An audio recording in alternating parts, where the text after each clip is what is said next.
अगर शनि महाराज को पूजन करना है या बृहस्पति की पूजन करना है या गुरुवार की पूजन करना हो, बृहस्पति महाराज की या शुक्रदेव की या बुध देव की करना हो, तो क्या इनके लिए अलग अलग मंत्रों का स्मरण करना पड़ेगा? हाँ, हमारे शास्त्रों में मंत्र दिए गए हैं। ब्रह्मा जी का मंत्र अलग है तो बृहस्पति का मंत्र अलग है, तो बुद्ध का मंत्र अलग है, तो शुक्र का मंत्र अलग है। पर सारे मंत्रों का अगर निचोड़ है तो आप पंचाक्षर मंत्र का यदि जाप कर लेते हैं, नमः शिवाय, या षडाक्षर मंत्र का जाप कर लेते हैं, ओम नमः शिवाय, उतने में फल की प्राप्ति हो जाएगी। एक ओम अक्षर के भीतर, मात्र एक ओम अक्षर के भीतर, मात्र एक ओमकार के भीतर सारे यज्ञ, सारे अनुष्ठान, सारे वेद, सारे पुराण, सारे शास्त्र, सारे ग्रंथों का सार तत्व मात्र एक ओम अक्षर के भीतर छुपा हुआ है।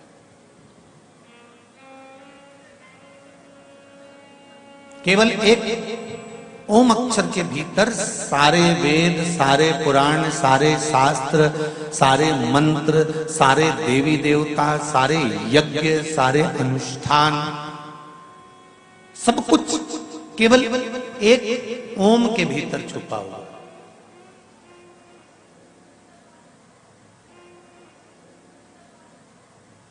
इसीलिए आरती के अंदर कहते हैं ना, ओम अक्षर के भीतर।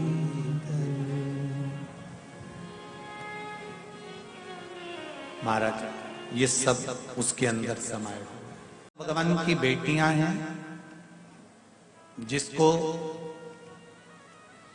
पूरी रात्रि भर स्वप्न नजर आते हो, पूरी रात ऐसा लगता हो कि जैसे फिल्म चल रही हो, सोते से स्वप्न ही स्वप्न दिख रहा है।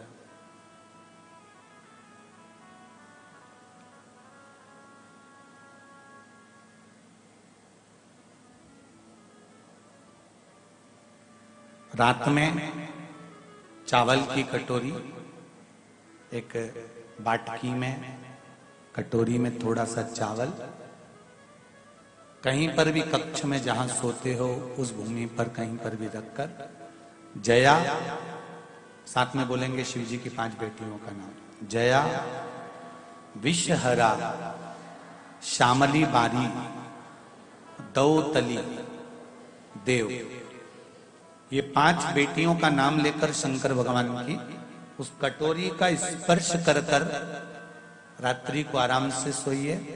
फिर दूसरे दिन उस कटोरी के चावल को कहीं पक्षियों के लिए जया, विषहरा, श्यामली बारी और दौतली का नाम लेकर डाल दीजिए। थोड़ा सा चावल लेना, ज्यादा नहीं। महाराज स्वप्न में अगर पूरी फिल्म जैसा चरित्र चलता हो, रात भर एक सपना पूरा हुआ, दूसरा आ गया, दूसरा पूरा हुआ, तीसरा आ गया, तीसरा पूरा हुआ, चौथा आ गया, रात भर जो स्वप्न ही स्वप्न दिखते हैं, तो वो पूर्ण रात्रि के स्वप्न दिखना बंद हो जाएगा और नींद बाबा देवरीदेव महादेव की कृपा से अवश्य आए। पर तार फैलाओ तो स्विच भी लगाना। बात ध्यान रखना, जरा दिल से करिए शिव की बात, मन से। दिखावे की भक्ति नहीं करिएगा शंकर भगवान की। भगवान शिव को दिखावा प्रिय नहीं है।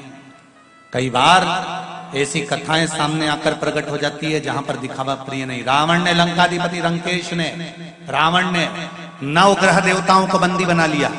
चंद्र को, सूर्य को, बुध को, बृहस्पति को, राहु को, केतु को, मंगल को, सबको ले जाकर बंदी बना लिया, सारे ग्रहों को।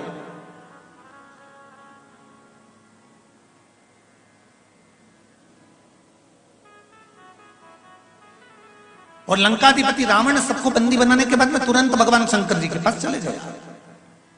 शंकर भगवान ने जैसे ही रावण आया, और रावण के आने से पहले राहु के पिता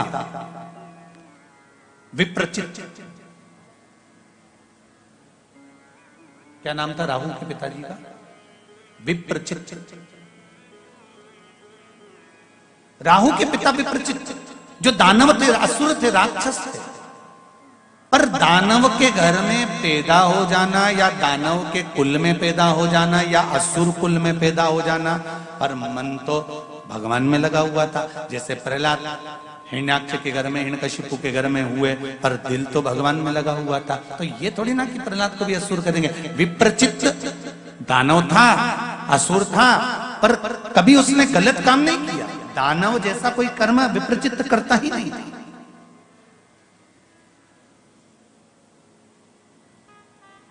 लंकाधिपति रावण भगवान शिव के पास पहुंचे, उससे पहले विप्रचित्त भगवान शंकर के पास पहुंच गया। और विप्रचित्त ने जाकर क्या करा? शिव जी की भक्ति करना प्रारंभ करी। शिव की भक्ति का इसका जो तरीका था वो थोड़ा सा अलग था। सबके अपने अपने तरीके होते हैं भगवान को रिझाने के लिए, सबका अपना अपना एक मन होता है भगवान को रिझाने के लिए। कोई कोई के घर में भगवान की रोज ड्रेस बदली जाती है, रोज भगवान का श्रृंगार करा जाता है, रोज भगवान को स्नान कराया जाता है, रोज भगवान को नूतन नूतन वस्त्र पहनाए जाते हैं। और किसी किसी के घर में भगवान एक बार अगर कपड़े पहनकर बैठ गए तो दूसरी बार कोई उनसे पूछने ही नहीं जाता कि भगवान तुम कैसे हो। मंदिर भी छोटा सा और उसमें भी भगवान इतने सारे, देवी जी, देवता जी, पितर जी, ये जी, वो जी, और आओ जी और तुम भी बैठ जाओ जी। दो दो गणेश जी, राम जी, लड्डू गोपाल भी, दो तीन हो गए। बड़े बेटे की शादी में मिले थे, छोटे की मिले थे, सब इकट्ठे वहीं बैठे। फिर घूमने गई रामेश्वरम तो वहां से लिए आई, फिर गई बद्रीनाथ तो उनके भी लिए आई, फिर जगन्नाथ जी गई तो उनके भी लिए आई। सब बैठते जा रहे हैं वहीं इकट्ठे। जगह छोटी, देवता बढ़ते जा रहे। गणेश जी भी कई बार शंकर भगवान से बोल चुके, पिताजी फिर गई है द्वारका जी। शंकर जी बोले पकड़ के लाएगी, थोड़ा सरक के बैठो। फिर थोड़ा खसक के बैठे, आई द्वारका जी ले आई, फिर वो भी बैठ गए।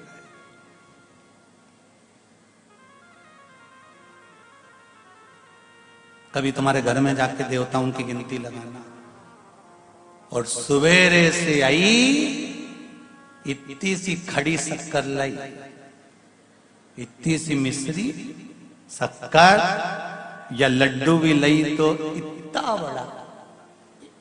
भगवान को छोटा अच्छा लगता है ना, इतना सा लड्डू, इतनी सी बर्फी, और भगवान के सामने रख के हाथ जोड़ के और घंटी पकड़ के, तन मन धन सब कुछ तेरा।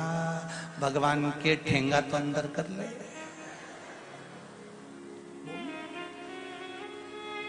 हम अंदर तो करो।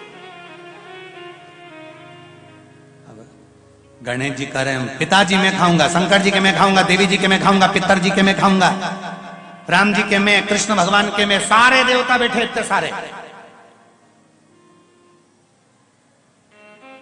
और भगवान को कपड़े वपड़े पहना के खूब ठसा ठस बिठा के, और कलश पास में रखा था, मालूम पड़े वो भी लुढ़क गया।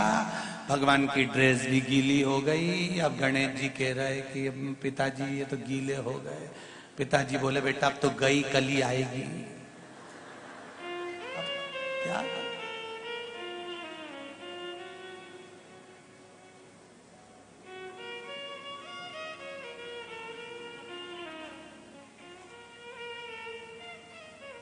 ए भाई, मंदिर घर में बनाओ मना नहीं है, मंदिर में भगवान बिठाओ मना नहीं है, पर जितने देवता उस मंदिर में बैठे हैं उसमें से किसी एक को दिल में बिठाओ, बहुत हो जाएगा। बहुत। हम भगवान तो बिठा दिए हैं मंदिर में, पर दिल में नहीं बिठा पा रहा।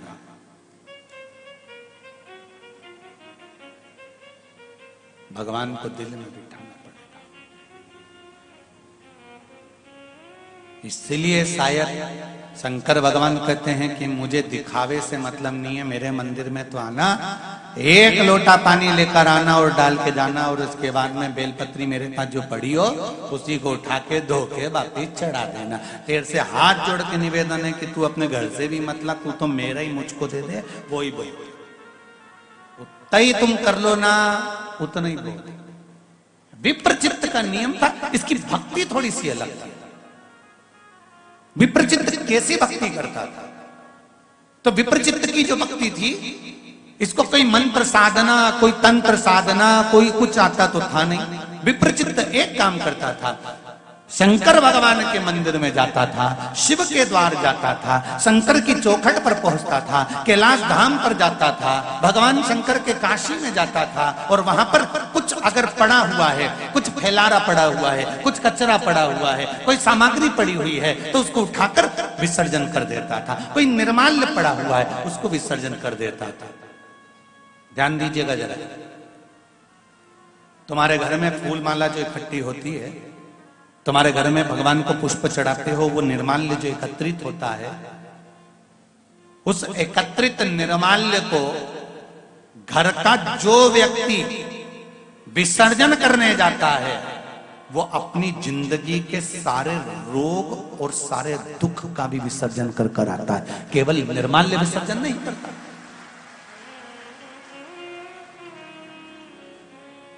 और घर के कई लोग ऐसे हैं जिनको आलसी आती है उस निर्माल्य को विसर्जन करने में। मम्मी बोलती है बेटा जाते जाते मैं तालाब में थोड़ा सा डाल जाना, या कुएं में डाल जाना, या मैं पानी में डाल देना, या पेड़ पौधे में डाल देना। अरे मम्मी तुम छोटे वाले को बोल दो, छोटे से कहा बेटा तू चले जाना, उसने अपने बेटे से कहा तू चले जाना, बेटे से कहा तो उसने उसको कहा। पर शिव महापुराण की कथा कहती है, विप्रचित्त की कथा कहती है, राहु के पिताजी की कथा कहती है, नवग्रह देवता में राहु के पिता विप्रचित्त की कथा कहती है कि विप्रचित्त एक सेवा करता था, जो निर्माल्य मिल गया उसको उठाकर विसर्जन कर देता था। मेरा निवेदन आप सबसे पहले से रहा है, जिस शिव मंदिर में तुम पूजन करने जाते हो, आराधना करने जाते हो, अगर लोटा भरकर पानी नहीं ले गए, जल नहीं ले गए, बेलपत्री नहीं ले गए, तुम पूजा का कोई सामान नहीं ले गए, तो एक काम करना, मंदिर में जितना निर्माल्य पड़ा हुआ हो, उतरा हुआ, या मंदिर में कहीं पोछा लगाने की जरूरत पड़ जाए, झाड़ू लगाने की जरूरत पड़ जाए, कोई कचरा पड़ा हो उसको उठाकर रखने की जरूरत पड़ जाए, तो एक बार कर देखना, मात्र कुछ दिन, 5 दिन 7 दिन कर देखना, जिंदगी में कितनी उन्नति की सीढ़ी पर चढ़ते हो आपको सब मालूम पड़ जाए। सारी समस्या का हल एक लोटा जल। शिव आराधना में शंकर जी की अविरल भक्ति अगर हम कर रहे हैं, शिव का स्मरण यदि हम कर रहे हैं, तो ये निश्चित है कि सारे ग्रह अपने आप अनुकूल होते चले जाते हैं।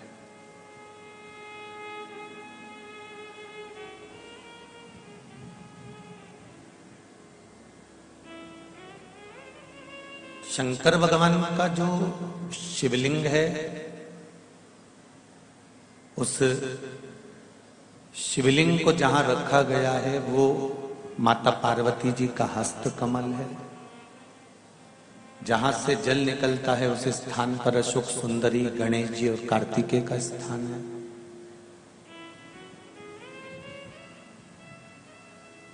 ऊपर से जो बूंद बूंद पानी गिर रहा है वो जया, विषहरा, शामरी बारी, दौतली और देव है। जहां शंकर भगवान का शिवलिंग का जो भाग होता है, ऊपर से लेकर, जैसे ये शिवलिंग है तो ये जो भाग है, इस शिवलिंग का जो ऊपर का भाग है उससे लेकर जो नीचे तक का भाग है, ऊपर से लेकर नीचे तक के भाग में एक एक ग्रह, सूर्य हो, भौम हो, मंगल हो, बुध हो, गुरु हो, शुक्र हो, शनि हो, ये सब उस शिवलिंग के ऊपर से लेकर नीचे तक के भाग में नित्य प्रति भगवान शंकर की आराधना कर कर भ्रमण करते रहते हैं, नित्य प्रति। आप जब एक लोटा जल जब भगवान शिव जी को समर्पित करते हो, या एक बेलपत्री शंकर जी को समर्पित करते हो, या एक चावल का दाना भी मात्र अगर आप शंकर जी को समर्पित करते हो, एक पुष्प की पंखड़ी भी यदि आप शंकर भगवान को समर्पित करते हो, तो ये केवल अकेले देवाधिदेव महादेव को प्राप्त नहीं होती। शिव जी के ऊपर जब ब्राह्मण देवता जल से अभिषेक कराते हैं या रुद्री का अभिषेक कराते हैं, तो उसके ऊपर जो कलश रखते हैं, उस कलश को रखने के लिए जो पाए होते हैं, उसमें 3 पाए होते हैं।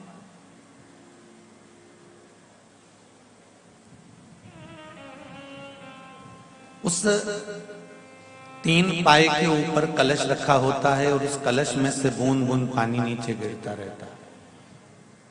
ब्रह्मा, विष्णु और महेश, ये 3 एक एक बूंद जो पानी गिर रहा है, ये दर्शाते हैं कि हम तीनों अलग नहीं हैं। ये बूंद जो एक एक बूंद गिर रही है, ये हम 3 की एकाग्रता का भाव दर्शाती है। हम तीनों एक हैं।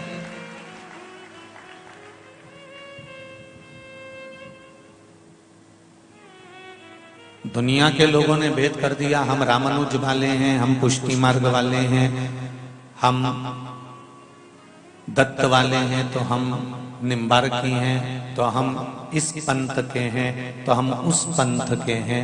पर शिव महापुराण की कथा कहती है कि मृत्यु लोक में अगर जन्म लिया है, भूमंडल पर अगर हम पैदा हुए हैं, पृथ्वी पर यदि हम जन्मे हैं, हमारा जन्म यदि मृत्यु लोक में हुआ है और इस संसार सागर में हमारा जन्म हुआ है, तो हम सनातनी बनकर पैदा हुए हैं, हम बट नहीं सकते।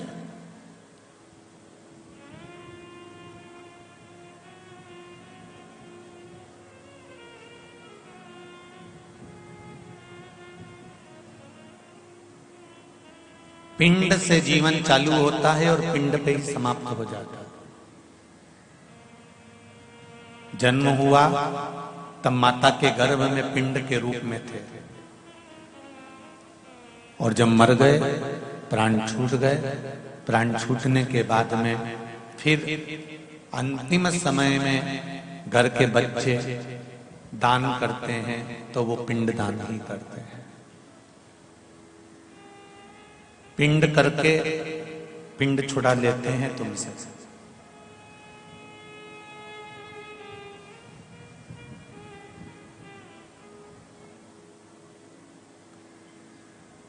जन्म हुआ तब भी हम शिव के थे, और मृत्यु हुई तब भी हम शिव के हैं।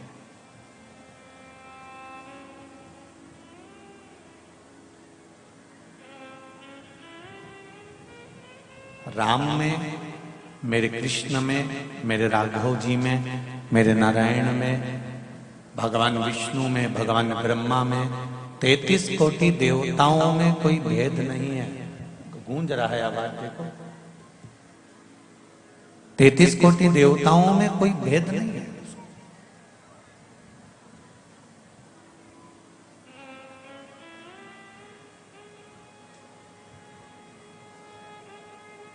सब एक, और सबकी एकाग्रता एक।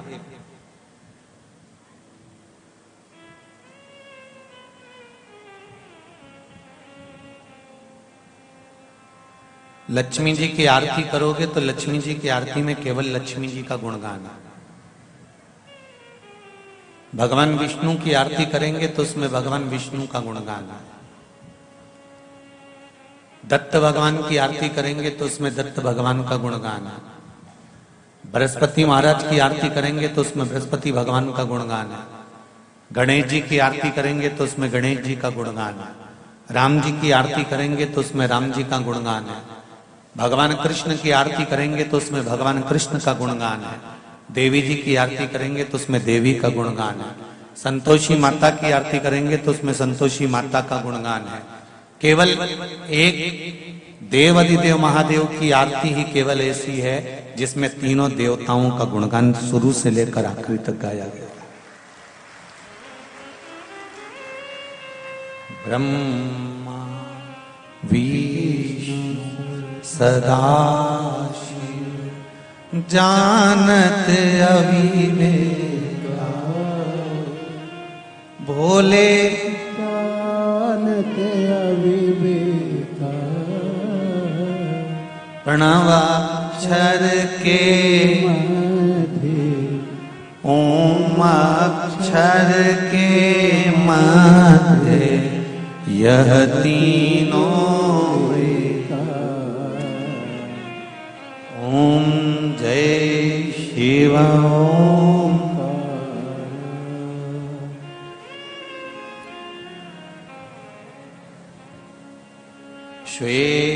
श्वेतांबर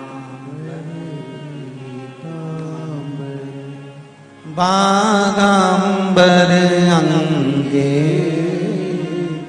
स्वामी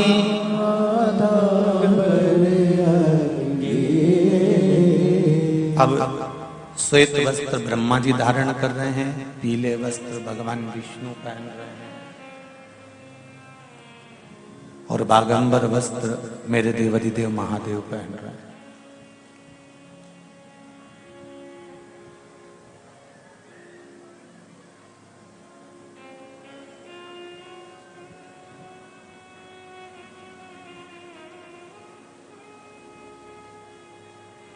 महाराज उनमें कोई भेद नहीं है। हम तो एक बात आप लोगों से कहना चाहेंगे कि आप प्रतिदिन घर में अगर आरती गाते हो और शंकर जी की आरती अगर आप गा रहे हो या शिव जी की आरती आप कर रहे हो तो एक देवता की आरती नहीं 33 कोटि देवता की आरती एक साथ हो जाती है। महाराज मात्र शिव की आराधना कर लेने पर, शंकर की आरती का गुणगान कर लेने पर, शिव का स्मरण कर लेने पर 33 कोटि देवताओं की आरती पूर्ण हो जाती है।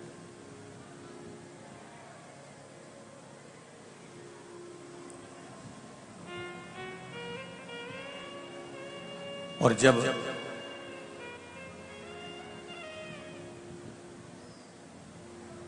तो शिव महापुराण की कथा भी तो वही एक भाव प्रकट कर रही है कि एक साधे सब सदे।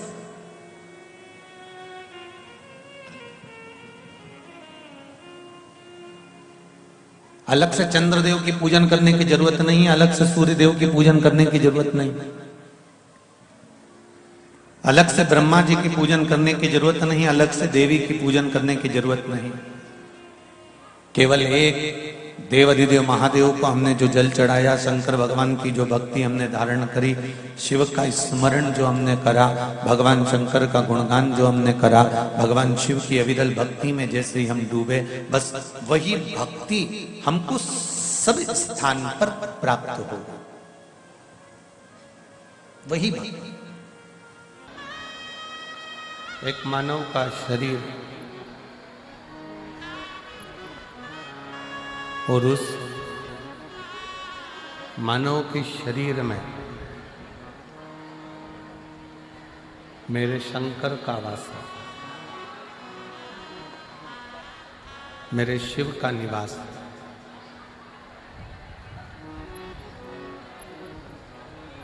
श्री वेदव्यास जी ने अपनी कथा में वर्णन किया है। श्री वेदव्यास जी ने शिव महापुराण में वर्णन किया है कि मानव हो, पशु हो, पक्षी हो, जीव हो, जंतु हो, इसमें सब में जैसे गुरु नानक देव जी कहते हैं बाले, ऐसा कोई स्थान नहीं है जहां वो रब नहीं।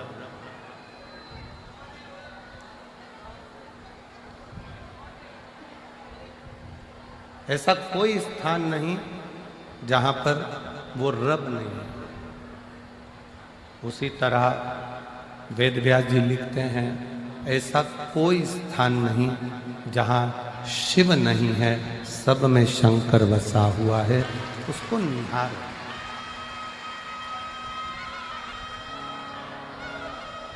उसको पहचान नहीं, बस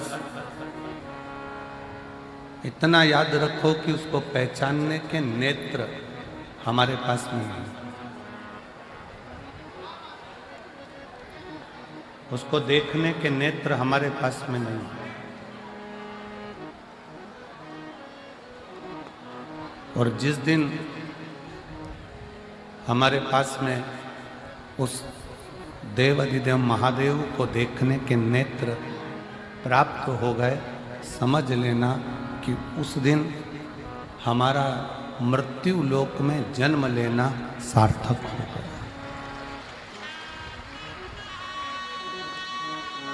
फिर हमारा पृथ्वी पर आना सार्थक हो गया। फिर हमारा मृत्यु लोक में जन्म लेना सार्थक हो गया।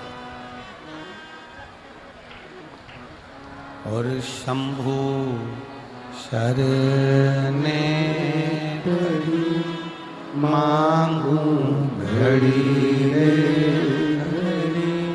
दुख काटो दया करी न दर्शन आपो। शंभु शरणे पड़ी मांगू घड़ी रे घड़ी दुख काटो दया करीन दर्शन आपो। आपका हमारा जीवन तब सिद्ध है जब हम किसी परमार्थ से जुड़े हों।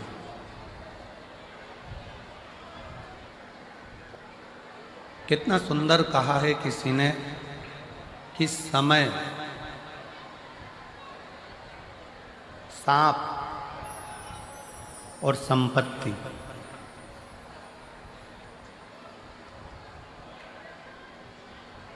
कितना सुंदर कहा है कि समय सांप और संपत्ति, ये तीनों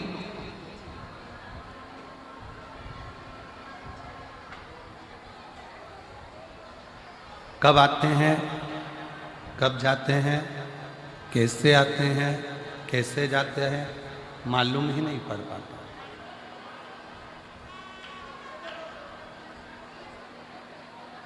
कैसे आएगा, कैसे जाएगा, कब आएगा, कब जाएगा, कैसे आएगा, कैसे जाएगा, ये कोई नहीं जानता। मेरी जीजियों, मेरे जीजाओं, मेरी बेटियों, बेटाओं, मेरी माताओं, मेरे भाई, अपनी बुद्धि में एक बात बिठा कर रखना।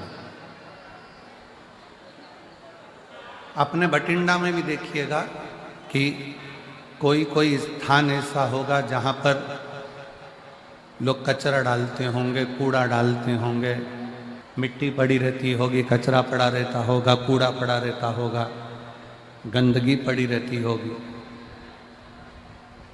पर एक दिन ऐसा आता है कि वहां पर भी एक बड़ा सा महल खड़ा हो जाता है।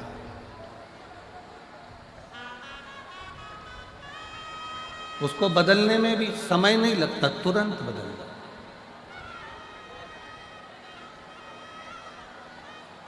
अपने भीतर कभी भी ये दुख उत्पन्न मत करो कि मेरा समय कब बदलेगा, भगवान ना जाने मेरा कब समय बदलेगा।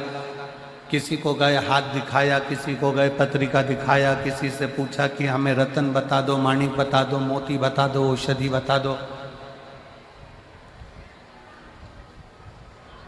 फिर किसी के पास पहुंचे, हमारा भाग्य बता दो कि कैसा रहेगा, हमारा भाग्य कैसा होगा। हम बहुत दुखी हैं, बहुत कष्ट में हैं, बहुत तकलीफ में हैं। शिव महापुराण की कथा कर रही। अपना हाथ किसी को दिखाने से अच्छा है अपने हाथ में एक लोटा जल पकड़ो, शंकर जी के चढ़ाओ और वो हाथ शिव जी को पकड़ाओ।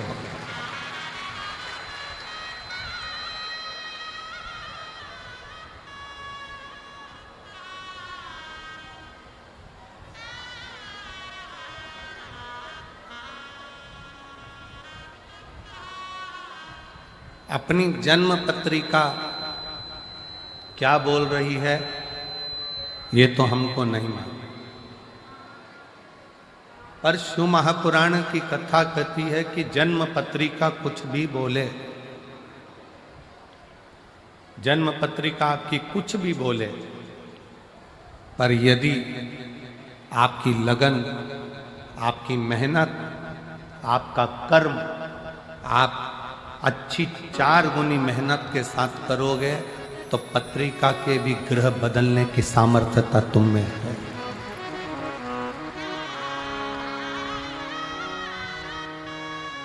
पत्रिका भी तुम बदल सकते हो, जन्म लग्न भी तुम बदल सकते हो, नक्षत्र भी तुम बदल सकते हो। काहे से? अपनी मेहनत से, अपनी लगन से,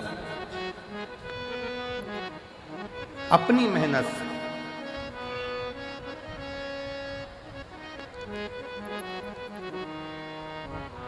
दुनिया में ऐसा कौन सा काम है जो नहीं हो सकता? हम पहले भी कथा में कहे हैं, आज फिर कहते हैं, बस अपना कर्म करते चलो और भूलते चलो।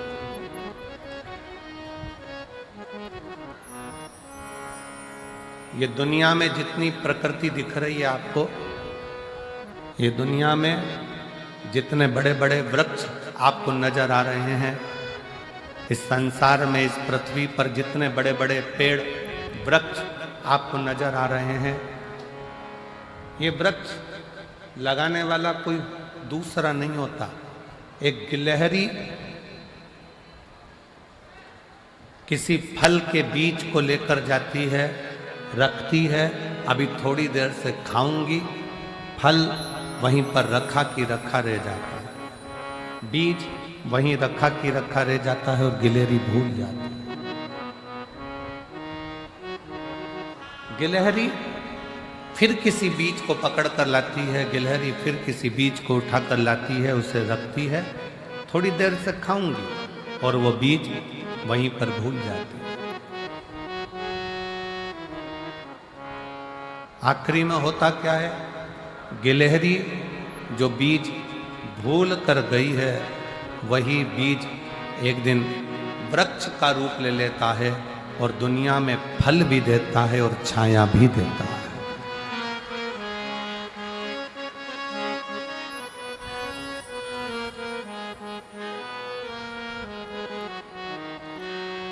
वही रचा है सृष्टि को जिस प्रभु ने, वही ये सृष्टि चला रहे हैं।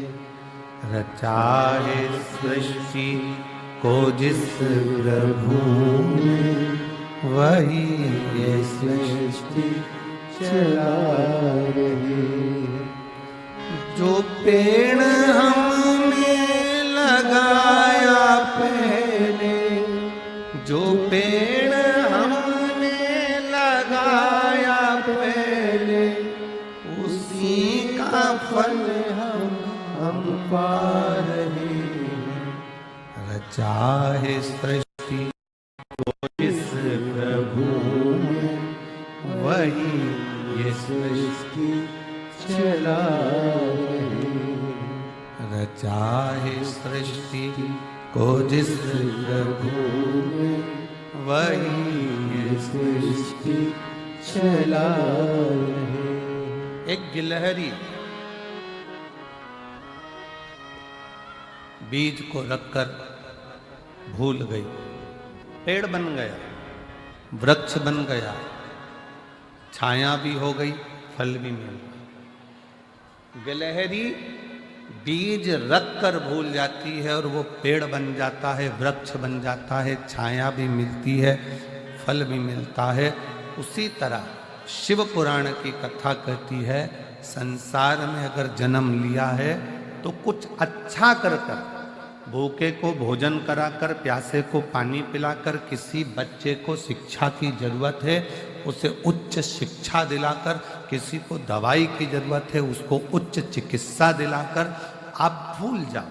भूलोगे एक ना एक दिन तुमने जिस बच्चे को पढ़ाया है, तुमने जिसकी दवाई औषधि कराई है, एक दिन वो आपके एहसान को चुकाएगा जरूर, आपके सामने आकर आपका कार्य करेगा।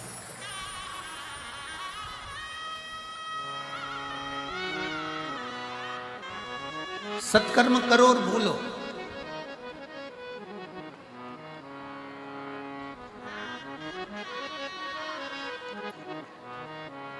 अच्छा कर्म करो और भूलो। सेनाई थोड़ा शांति रखो। अच्छा कर्म करो और भूलो, सत्कर्म करो और भूलो।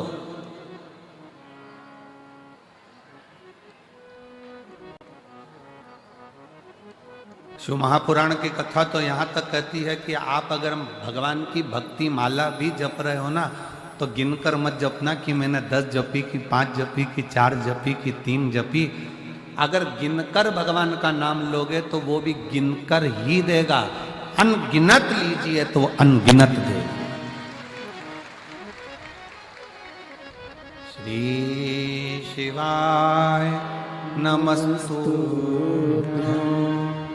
श्री शिवाय नमस्तुभ्यं, श्री शिवाय नमस्तुभ्यं, श्री शिवाय नमस्तुभ्यं। अनगिनत नाम लीजिए।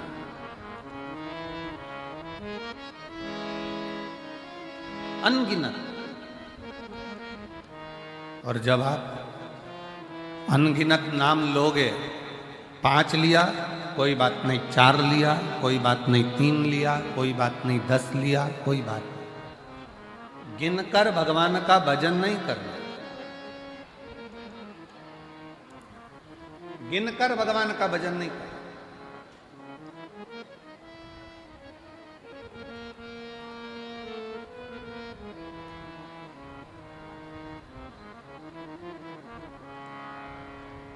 एक महिला बैठी है,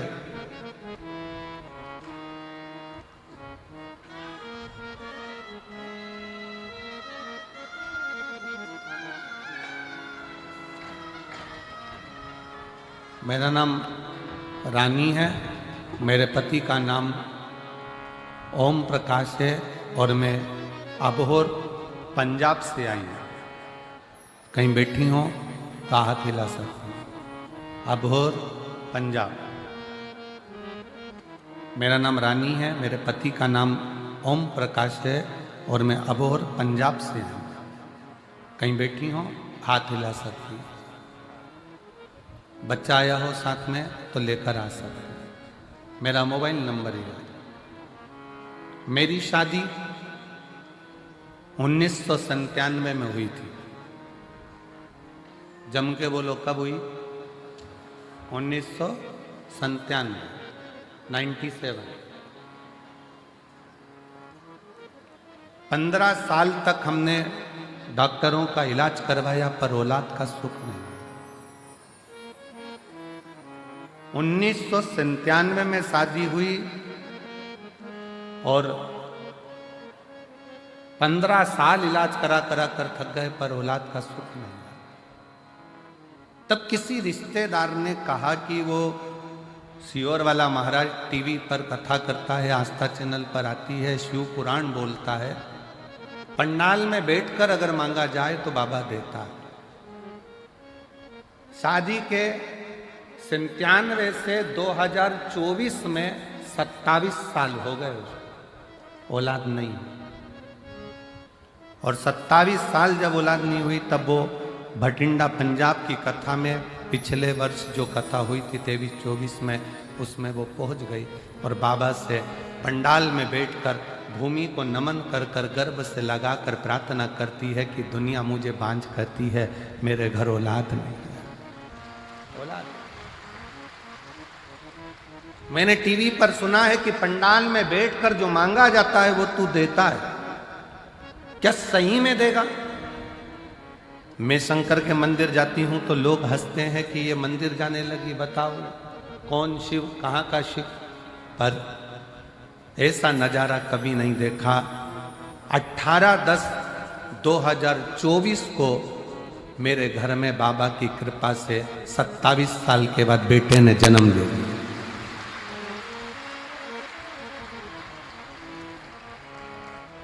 27 साल के बाद मेरे घर में बेटे ने जन्म लिया।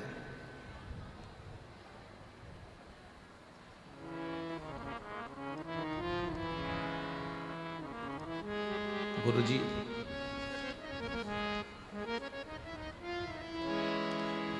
एक हमने अपने रिश्तेदार की बेटी को भी गोद में ले लिया जिससे हमारे घर में कोई वंश तो हो, पर मेरे गर्भ से बच्चा हो ये डॉक्टर तक बोल दिए थे कि संतान नहीं हो सकती। 27 साल नहीं। एक पत्र और है बड़ा सुंदर। मेरा नाम सुनीता है, मेरे पति का नाम पवन है। मैं भवानी खेड़ा, जिला भिवानी, हरियाणा से आई हूँ। कहीं बैठी हो तो हाथ हिला सकते हो। भवानी खेड़ा, जिला भिवानी, हरियाणा से आई हूँ। गुरुजी, एक लोटे जल का मैं क्या वर्णन करूं। मेरे यहाँ 5 लड़कियां थीं और उसके बाद में संतान का सुख मेरे घर में, क्योंकि मुझे हर तरह से ताना दिया जाता था बेटे के। जब संतान का सुख नहीं हुआ तब पंडाल में बैठकर इसी भटिंडा पंजाब की कथा में पिछले गए हुए वर्ष में कथा श्रवण करी और बाबा से केवल एक पुत्र की कामना करी और 20 साल के बाद 21 जुलाई 2024 को पुत्र रत्न की प्राप्ति।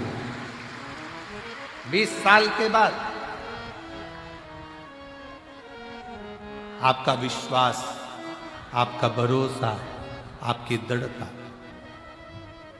भगवान का मंत्र, भगवान का जाप, भगवान का स्मरण गिनकर ना किया जाए।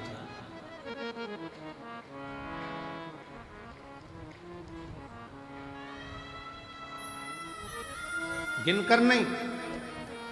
15 बार जाप कर लिया, 10 बार जाप कर लिया, 5 बार कर लिया, 3 बार कर लिया, 4 बार कर लिया। हमारे भटिंडा में हमने 2 बार कथा सुन ली। ना ना ना, भगवान से प्रार्थना करना, बाबा ऐसी करुणा करना, इतनी झोली भर देना कि अगली बार मैं कथा कराऊं भटिंडा में और बाबा को बुलाऊं कि तू कृपा।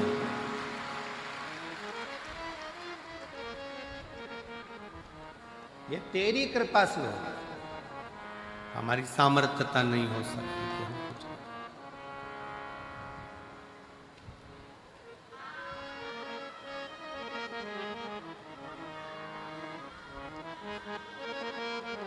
ये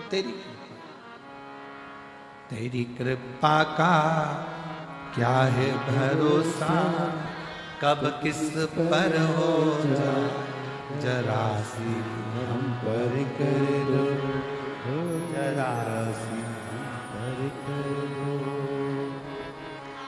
तेरी कृपा का क्या है भरोसा, कब किस पर हो जाए जरा सी हम पर कर दो, जरा सी हम पर कर दो।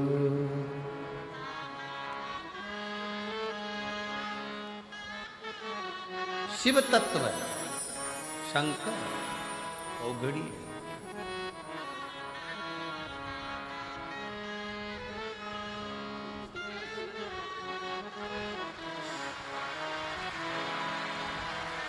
सत्तावीस साल बाद बच्चा हुआ है। एक बार जोरदार ताली बजाएं। 27 वर्ष के बाद। शंभो शंभो, रोते नहीं, आंसू पोछो, आंसू पोछो, आंसू पोछो। दे दिया ना बाबा, आंसू पोछो, रोते।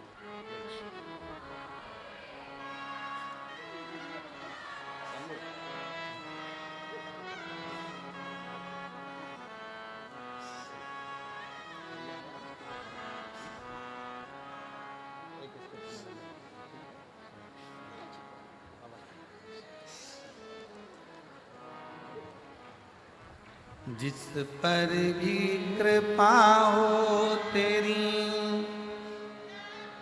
वो ही भव पार हुआ, भव पार हुआ। पापी हो चाहे जितना उसका भी बाबा उद्धार हुआ, उद्धार हुआ। गिद्ध अजामिल गणिका तेरे मन को कितना भाए, जरा सी हम पर कर दो, जरा सी हम पर कर दो। तेरी कृपा का क्या क्या है भरोसा कब किस पर हो जाए, जरा सी हम पर कर दो, जरा सी हम पर कर दो। उससे विनय कर, उसके आश्रित रहे। हाथ दिखाने से काम नहीं चलेगा, हाथ में एक लोटा जल पकड़कर शिव के मंदिर जाने से काम चढ़ेगा और अपनी मेहनत करने से काम चढ़ेगा। अपनी मेहनत। अब तुम परिश्रम करो ही नहीं, मेहनत करो ही नहीं और भगवान को दिन रात कोसते रहो कि भगवान मेरा काम नहीं हो रहा, भगवान मेरा काम नहीं हो रहा, भगवान मेरा काम नहीं हो रहा, भगवान मेरा काम नहीं हो रहा।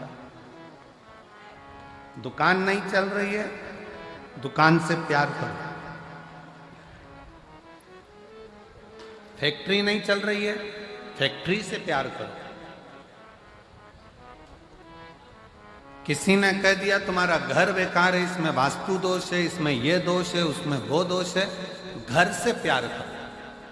घर छोड़ने की तैयारी मत करो कि घर मेरे लिए बेकार है, ये दुकान मेरे लिए बेकार है, ये व्यापार मेरे लिए बेकार है, ये फैक्ट्री मेरे लिए बेकार है, ये दुकान मेरे लिए बेकार है, ये गाड़ी मेरे लिए बेकार। प्यार करो।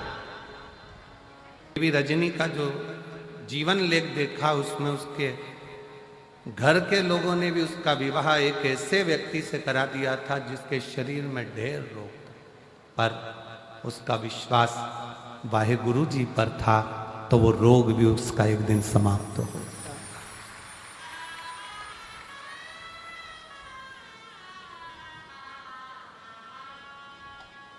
नारी आज की तारीख में अबला नहीं होना चाहिए, और आपको कोई अबला कहे तो आप कह देना फालतू की बात मत करो, हम अबला वबला नहीं है, हम अबला नहीं है, हम लोगों का तबला बजा देते हैं, अबला बबला हमको समझना।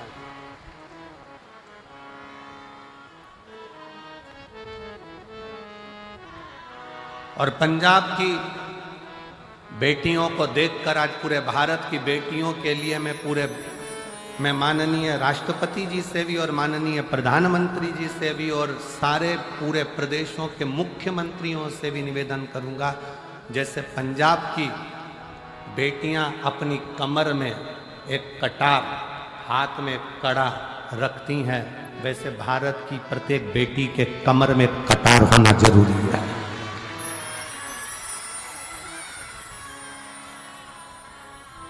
प्रत्येक भारत की बेटी के कमर में एक कटार होना जरूरी है, नहीं तो जो अभी उत्तर प्रदेश की एक लीला देखने को मिली, 4 लड़के एक 14 साल की बच्ची को लेकर गए, 2 महीना 1.5 महीना उसके साथ में गलत कृत्य किया। जब उसे होश आता था तब उसके साथ गलत कृत्य करते थे, उसके हाथ में ओम लिखा था तो एसिड डालकर हाथ जला दिया। खाने को भूख लगती 1.5 महीने तो उसको मांस खाने को दिया जाता, और जब होश आता फिर उसके साथ गलत कृत्य होता। मेरा निवेदन है शासन प्रशासन से, आने वाले समय में हर बेटी के कमर में कटार डाल दीजिए, जो गुरु नानक देव जी ने ज्ञान दिया है वो धारण करो। तो माने कि महिला दिवस है, केवल महिला दिवस पर पोस्ट कर देने से महिला दिवस नहीं होता। और मेरी जीजियों, तुम्हारी प्रबलता बरकरार रखना, क्योंकि तुम मेरी बहन हो।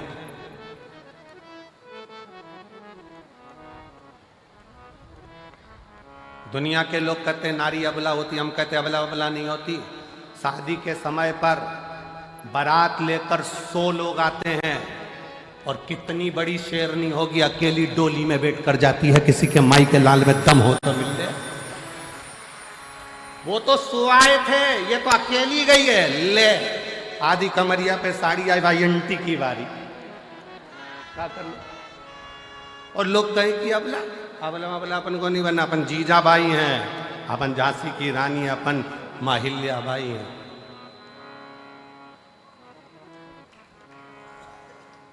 डरना नहीं है। भगवत स्मरण में एक स्त्री में वो बल होता है। वो कहे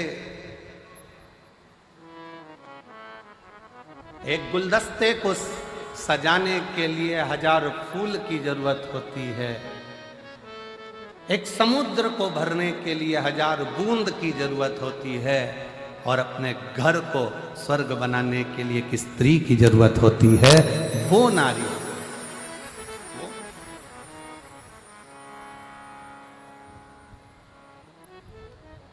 कोई कहे कि ये घर बेकार है, वास्तु दोष हो गया, ये दोष हो गया, वो दोष हो गया।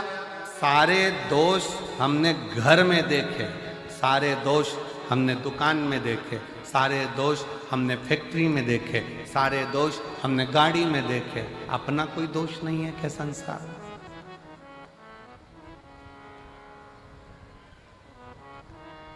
अपना भी तो दोष देखिए। किसी को हाथ दिखाने से भाग्य नहीं सुधर सकता। इस हाथ से मेहनत करना पड़ेगा, थोड़ा परिश्रम करना पड़ेगा।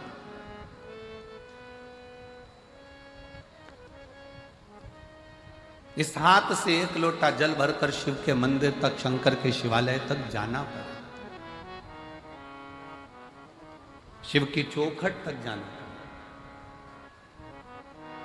तब कहीं आपकी मेहनत, परिश्रम रंग लाए।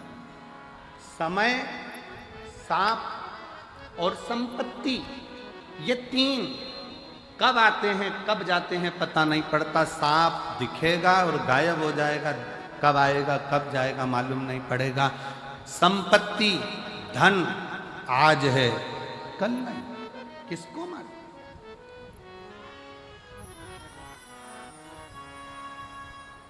किसको पता है?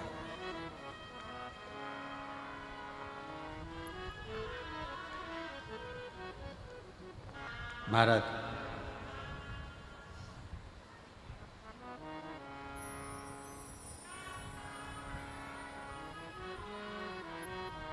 शिव महापुराण में एक बार चंचुला देवी ने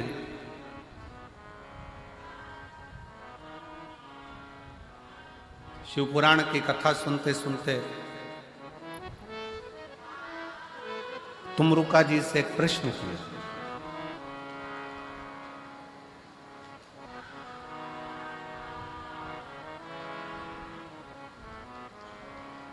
तुमरुका जी से एक प्रश्न किया।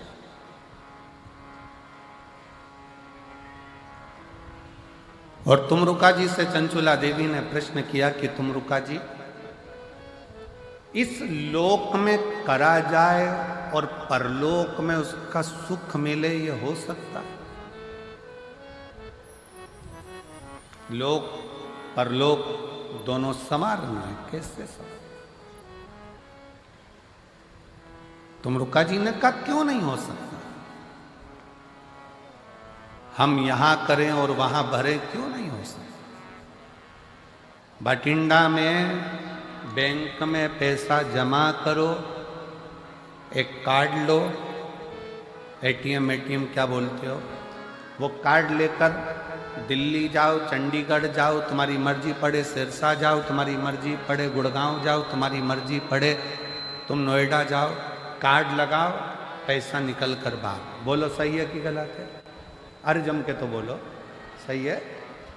पैसा जमा कहाँ करा था? बठिंडा में। निकाल कहाँ रहे हो? दिल्ली में। निकाल कहाँ रहे हो? हैदराबाद में। निकाल कहाँ रहे हो? बेंगलोर में। जमा यहाँ करा है, निकाला वहाँ है। उसी तरह शिव महापुराण की कथा कहती है, अपने जीवन में मानव का जो शरीर है, ये पुण्य को जमा करने के लिए है और निकालने के लिए फिर अगली जो योनियां है उसमें हम निकाल 83,99,999 योनियां काटने के बाद ये 84,00,000वें नंबर की जो योनि है ये मानव की शरीर ये 84,00,000वें नंबर का है। ये क्यों मिला है? व्यर्थ कमाने के लिए नहीं। अपना कर्म करो, परिवार, कुटुंब, नाते, रिश्ते। कोई तुमसे कह दे तुम संत बन जाओ, बिल्कुल मत बनना। मना कर देना, सीवर वाला महाराज मना करा, हमारा भाई बोल कर गया था, हमारा बिल्कुल बोल देना। और जितने जीजा बैठे हैं अगर ये मन में सोचे कि हमें संत बनना है तो कह देना कि हमारा साला बोल कर गया था भटिंडा में आकर। तो सीवर वाला महाराज आया था ना, हमारी पत्नी का भाई है और हमारा साला बोल कर गया है। संत नहीं बनना, साधु नहीं बनना, सन्यासी नहीं बनना, तपस्वी नहीं बनना, बाबा जोगी नहीं बनना, हमें तो अच्छा गृहस्थी बनना है। हम अपने घर में जितने लोगों के साथ रह रहे हैं उनके साथ स्माइल देकर रहते रहें और उनका भरण पोषण करते हुए अपनी जिंदगी मंजिल तक पहुंच जाएं। ये सबसे बड़ा आश्रम होता है गृहस्था आश्रम। घर में रहकर भजन करना कठिन है, बहुत कठिन।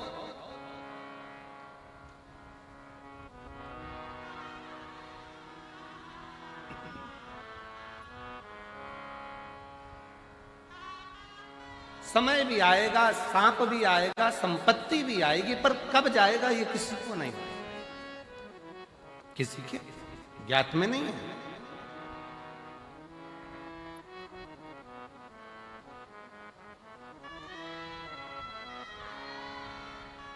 क्या इस लोक में किया गया परलोक में प्राप्त हो सकता है? क्यों नहीं?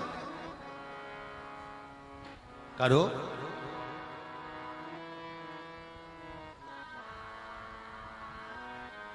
नाम शिव का जो दिल से लिया करते हैं उन्हीं भक्तों को भोले प्यार किया करते हैं। नाम शिव का जो दिल से लिया करते हैं उन्हीं भक्तों को भोले प्यार किया करते हैं। आप हृदय से, भाव से, दिल से शिव नाम ले रहे हो, कहीं पर भी बैठकर, किसी भी जगह पर बैठकर कैसे भी शंकर को भज रहे हो, शिव मिलेगा, दुख कटेगा। एक पत्र अच्छा है।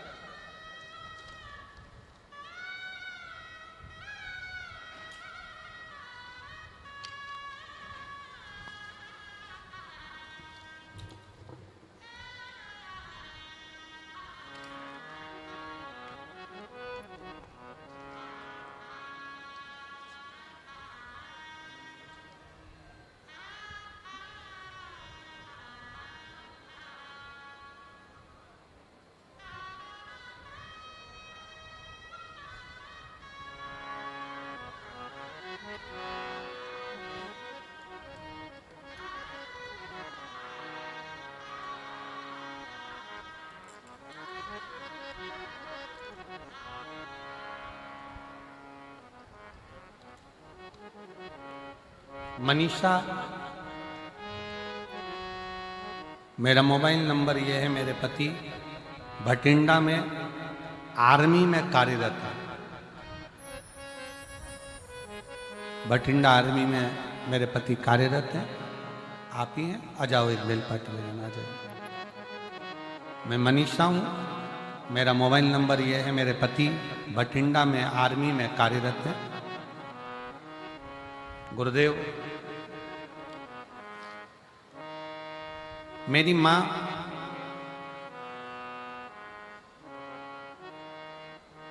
की तबीयत ज़्यादा खराब हो गई। सोनोग्राफी, सीटी स्कैन करवाने पर पता चला कि उनके पेट में पानी भर गया। जांच होगी, जांच में पता चला कि उनके बच्चेदानी में कैंसर हो गया। बच्चेदानी में कैंसर हो गया। डॉक्टर ने कहा केवल लास्ट स्टेज का कैंसर है और 5% चांस है कि ये जीवित रहे। 5% से ज्यादा चांस इसके नहीं। फिर भी आप ऑपरेशन कराओ तो भी है जीवित, उतना ही रहेगी जितना बताया गया, और ना कराओ तो भी उतना ही रहेगा। फिर भी मन नहीं माना। हमने डॉक्टर साहब से कहा कि आप ऑपरेशन की तैयारी। मेरी मां ने कहा भले तुम ऑपरेशन कराओ। डॉक्टर ने कह दिया कि मैं तो 2-3 महीने की मेहमान हूं, पर एक काम जरूर करो कि मुझे शंकर जी के मंदिर में 1 लोटा जल चढ़ाकर जल लाकर दो और बेलपत्र लाकर दो, मैं खाना प्रारंभ करूं। गुरुदेव 1 लोटा जल शिव जी को चढ़ाना प्रारंभ करा, बेलपत्र लाकर खिलाना प्रारंभ करा।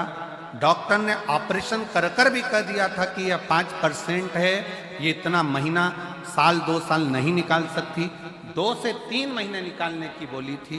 आज बाबा की कृपा से मेरी माँ रुद्राक्ष का जल और 1 बेलपत्र से पूर्ण तरह से स्वस्थ हो गई है और उसका शरीर काम करने लगा और आज साल हो गया। जहां 2 महीने दिए गए थे, 3 महीने दिए गए थे, वो 3 महीना, वो 2 महीना कहां गया? सालों। उसकी शरणागति, उसका भजन।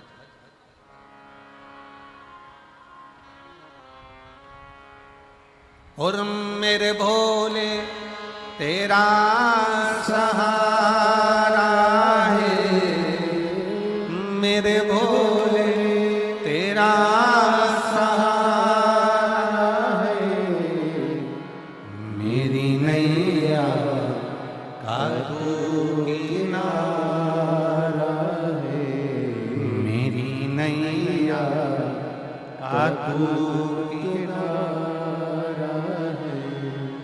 मेरे बाबा तुझे पुकारा है, मेरे बाबा तुझे पुकारा है, मेरी नैया का तू किनारा है, मेरी नैया का तू किनारा है। अपने कर्म पर अभी थोड़ा सा विश्वास करो, भरोसा करो, दृढ़ी बनो, शिव तत्व की ओर आगे बढ़ो। यहां करा क्या वहां मिलेगा? चंचुला देवी का प्रश्न है तुम रुक्का जी से, हमने यहां किया क्या वहां मिलेगा? क्यों नहीं?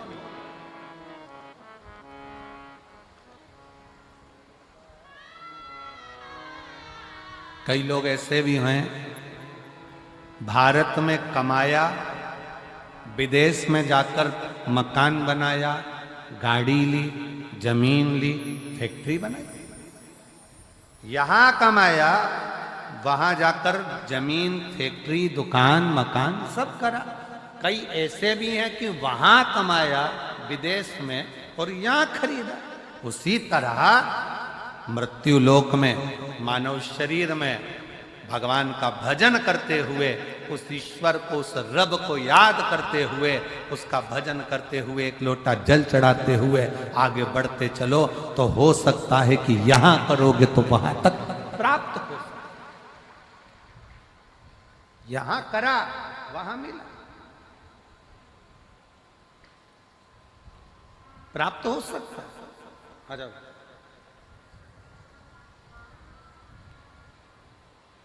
कुछ अच्छा करते चले,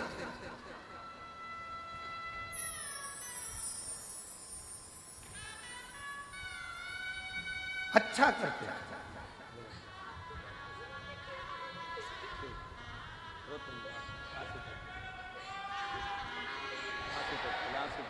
आंसू पोछे तो रोते रोते रोते नहीं, एक मास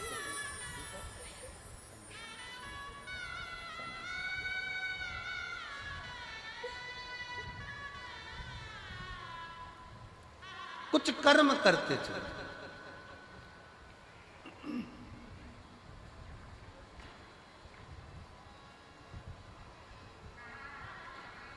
और मेरी जीजियों, मेरे जीजाओं, मेरी बेटियों, बेटाओं, मेरी माताओं, मेरे भाई, मेरे बंधु, आप पंडाल में बैठकर शिव महापुराण की कथा सुन रहे हैं। शंकर शंकर है, उसका विश्वास, उसका भरोसा, उसकी दृढ़ता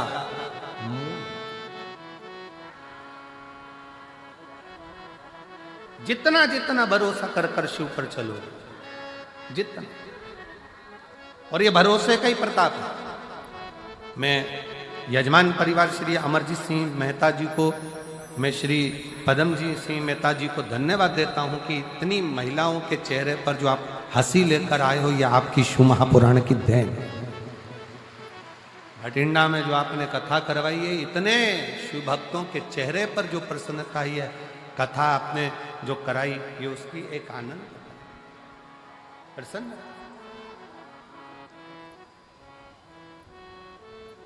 ये आनंद था। एक बार यजमान परिवार के लिए जोरदार ताली बजाओ। बहुत सारी शिव तत्व की प्राप्ति का केंद्र बिंदु है शंकर भगवान की अविरल भक्ति और विश्वास। एक विश्वास और एक भक्ति, बहुत ज्यादा।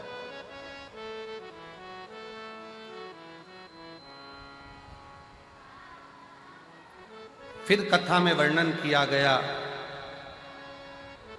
एक समय बदलता है, समय कब क्या आएगा, कैसा आएगा, क्या होगा, ये किसी को नहीं, किसी को नहीं।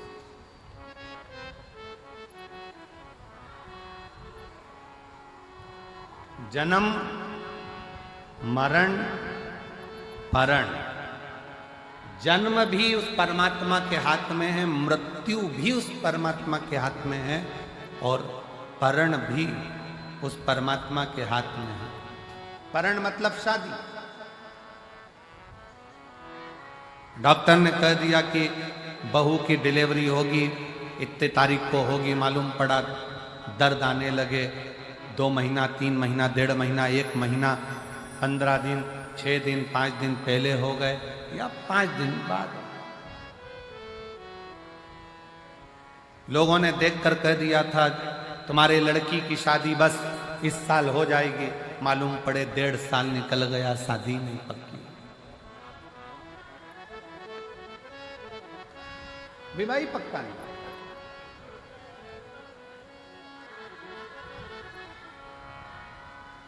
डॉक्टर ने कह दिया घर ले जाओ, इनकी अंतिम सांसें चल रही है, सेवा करो, मालूम पड़े 2 साल निकल गए, 4 साल निकल गए। और किसी ने देखकर कहा था कि इनकी उम्र बहुत लंबी है, मालूम पड़ा कोरोना आया और प्राण छूट गए, किसको मालूम। जन्म मरण परण, ये 3 शिव के हाथ, आपके और हमारे हाथ में नहीं है। चाहे किसी को कुछ भी बता दो, कैसे भी अच्छा कर्म करते चले, श्रेष्ठ कर्म।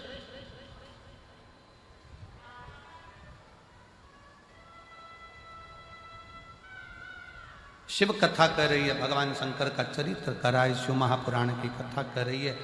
समय बताकर नहीं आएगा, सांप बताकर नहीं आएगा, संपत्ति बताकर नहीं आएगी, समय बताकर नहीं जाएगा, सांप बताकर नहीं जाएगा, संपत्ति बताकर नहीं जाएगी कि कब जा रही है, कब आ रही है, कैसे आ रही है, कैसे।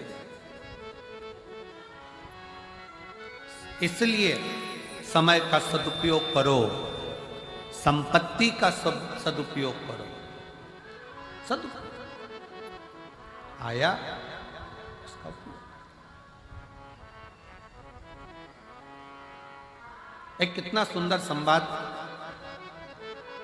शिव महापुराण की कथा में आता है। एक बार श्री देवऋषि नारद भगवान विष्णु के पास पहुंच गए।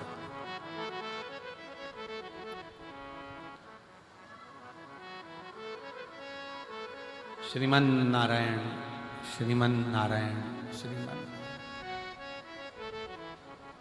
और देवऋषि नारद भगवान विष्णु के पास में गए तो भगवान विष्णु से कहा, प्रभु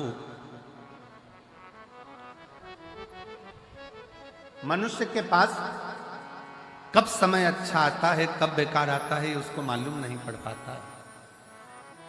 कब उसे संपदा मिलेगी, कब नहीं मिलेगी, उसको ज्ञात नहीं हो पाता।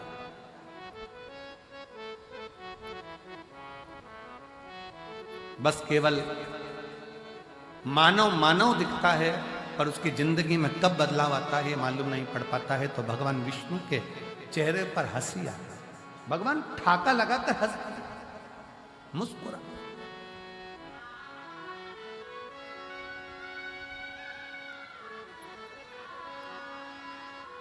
खूब हंसे। और नारद जी का हाथ पकड़कर भगवान नारायण उनको शंकर जी के पास में ले गए। बाबा भोलेनाथ बैठे थे। शंकर भगवान को नारद जी का कोई संवाद नहीं मालूम है, शंकर भगवान को भगवान विष्णु का कोई संवाद नहीं मालूम है, शंकर भगवान को इन दोनों की कोई बात नहीं मालूम है। पर पहुंचे और पहुंचते से भगवान शंकर हंसना प्रारंभ हो गए, शिव जी मुस्कुराना प्रारंभ हो गए। नारद जी से सहन नहीं हुआ। नारद जी ने पूछ लिया, प्रभु हमने ना तो हमारी बात आपने सुनी, ना भगवान विष्णु की बात आपने सुनी, और आप हंस रहे, आप मुस्कुरा रहे, इसका कारण क्या? भगवान शंकर ने कहा, नारद मैं जानता हूं कि तुम क्या पूछना चाहते हो, कि संसार सागर में सब एक जैसे नजर आते हैं, पर ना जाने किसका ग्रह, किसका समय कब बदल जाए और कौन कहां बैठ जाए, इसका भरोसा नहीं किया जा सकता, इसका भरोसा नहीं किया जा सकता।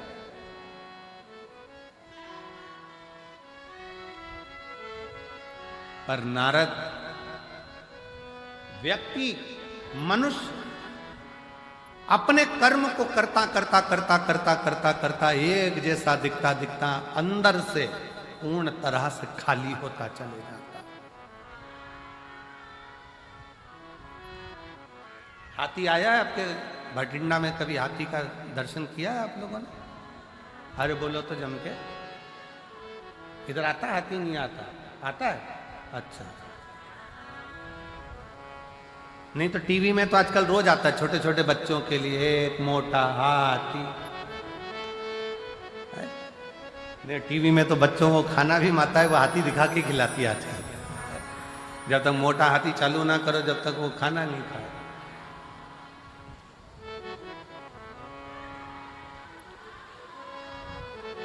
हाथी देखा होगा। हाथी को बेल का फल, यहां क्या बोलते हैं उसको, बेला। हाथी को अगर बेल का फल दे दिया जाए खाने के लिए तो हाथी उसको फोड़ के खाता है क्या? जम के बोलो जरा। नहीं। हाथी क्या करता है, उस बेल के फल को सूंड में लेकर मुख में उतार कर पेट में रख ले।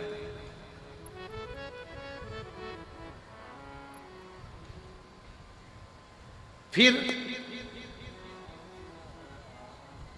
जब हाथी गोबर करता है तो वो बेल का फल वैसा की वैसा ही बाहर निकल, जैसा खाया था वैसा की वैसे ही बाहर निकल जाता है। पर उस बेल के फल को आप तोड़ कर देखना, उस गोबर में से उठाकर, वो बेल के फल में अंदर गूदा नहीं रहता है, केवल खोल खोल रहती है और गूदा उसमें से चला है।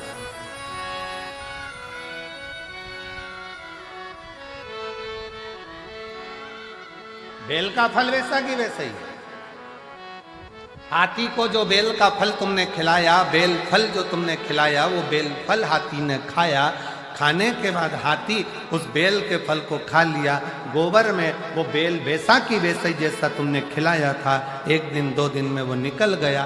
पर उस बेल के फल में अंदर जो गुर्दा रहता है, बेल के फल के अंदर जो गुर्दा भरा होता है, वो गुर्दा पूरा की पूरा खाली था, केवल खोल खोल थी और अंदर कोई गुर्दा नहीं, कोई गुर्दा नहीं। भगवान शंकर कह रहे हैं, नारद, जैसे केवल खोल रह जाती है और हाथी का पाचन क्रिया से वो गुर्दा बाहर निकलकर हाथी उसको पचा लेता है, उसी तरह संसार सागर में जब मनुष्य आखिरी में इस संसार को छोड़कर जाता है तो केवल एक खोल रह जाती है, बाकी का तो जो परमात्मा का था वो परमात्मा में विलीन होता है। परमात्मा का परमात्मा में मिल गया, भगवान का भगवान में मिल गया, परमात्मा का परमात्मा में समाहित हो गया।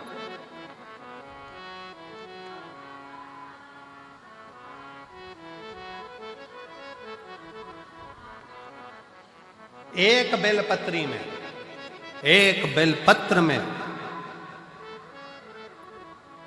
एक बेलपत्र में वो तत्व होता है।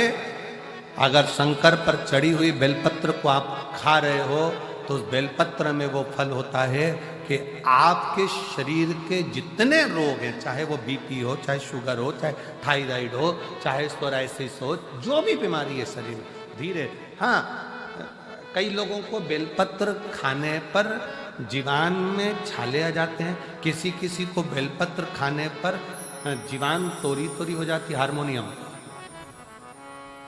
बेलपत्र खाने पर कई बार जीवान तोरी तोरी हो जाती है, बेलपत्र खाने पर कई बार मुख में छाले आ जाते हैं, बेलपत्र खाने पर कई बार भोजन में स्वाद नहीं आता है, भोजन में स्वाद नहीं आ पाता है। तो निवेदन है, आप ऐसे नहीं खा सकते तो उसको पीसकर गोली बनाकर पानी से निगल जाए। पर बेलपत्र हमारे जीवन में, हमारे स्वास्थ्य के लिए लाभदायक है। एक पत्र है बड़ा सुंदर, देखो।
पहले तो मैं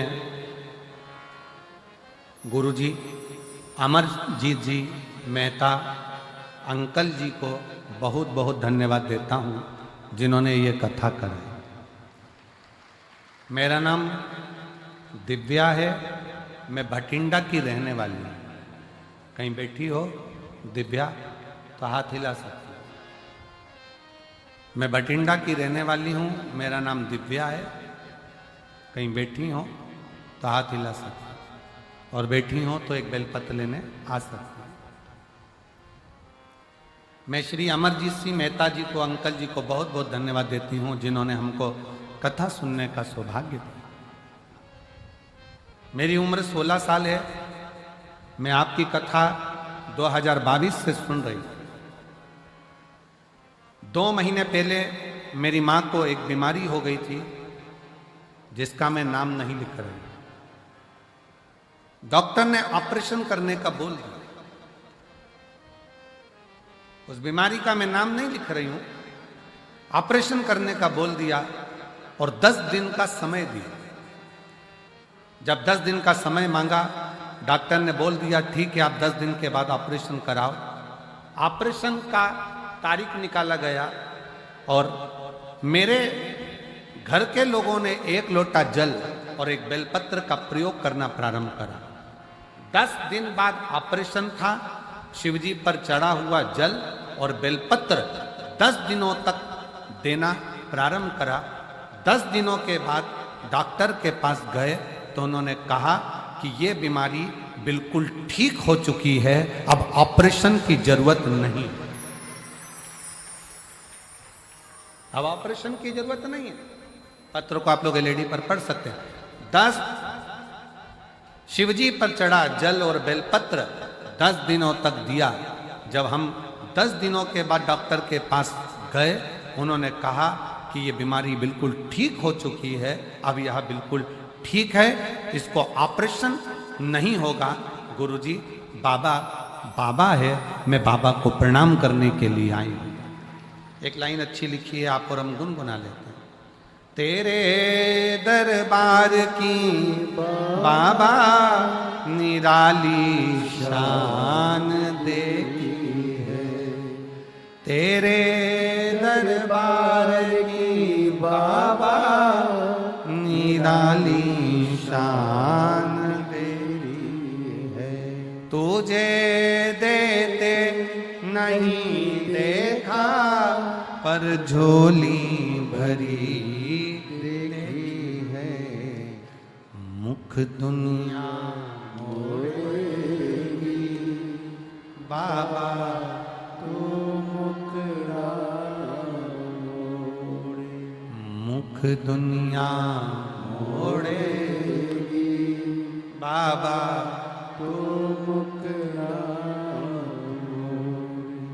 आप शिव की आराधना किस भाव से कर रहे हैं? आप शंकर को कैसे रिझा रहे हैं?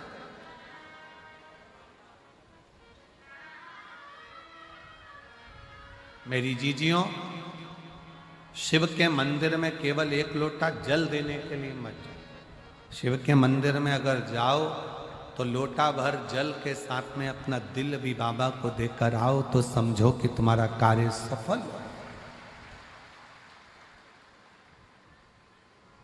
केवल मंदिर में गए, जल चढ़ाया, आ गए, वो श्रेष्ठता नहीं। अपने मन से, अपने दिल से बाबा से बात तो करो।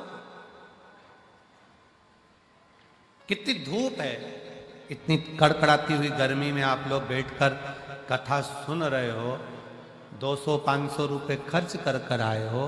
कुछ नहीं तो ऑटो के 50-100 रुपए तो तुमने खर्च करे होंगे, बस का टिकट लिया होगा 100-150-200 रुपए का, तब जाकर यहाँ पहुँचे हो। अब यहाँ आने के बाद भी आप उस समय को व्यर्थ गंवा दो तो आपका जीवन बेकार है। यहाँ दीवार के अंदर गेट से प्रवेश जब तुम अंदर करो, गेट से प्रवेश करते समय तुम अपने भीतर का अहंकार, अपने घर छोड़ो और बैठकर बाबा से प्रार्थना करो, बाबा मैं अपने दिल से आपको निवेदन करने आई हूं कि मेरे मन की ये मुराद है। बाबा मैंने आपका स्मरण किया है, बाबा मैंने अरदास करी है, आप उसको स्वीकार करना। और मेरे बाबा अगली बार जब कथा हो तो इस व्यासपीठ पर मेरा भी पत्र पहुंचे, ऐसी करुणा तो स्वीकार।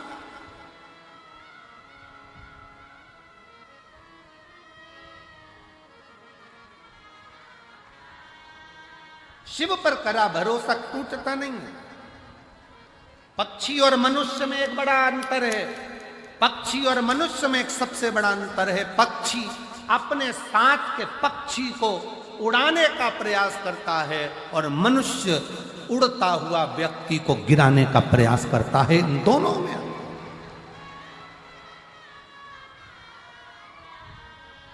पक्षी और मनुष्य में बड़ा अंतर है।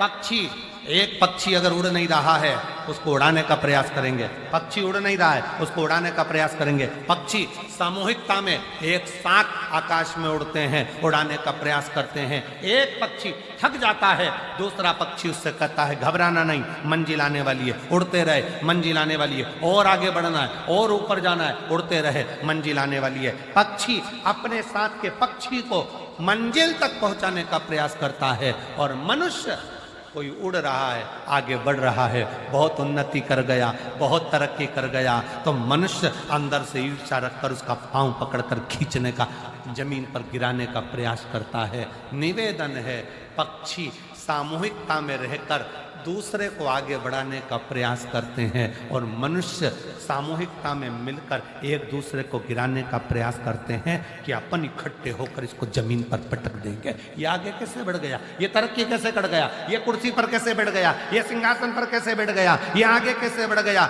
इसके पास पद कैसे आ गया, इसके पास पैसा कैसे आ गया, इसके पास प्रतिष्ठा कैसे आ गई।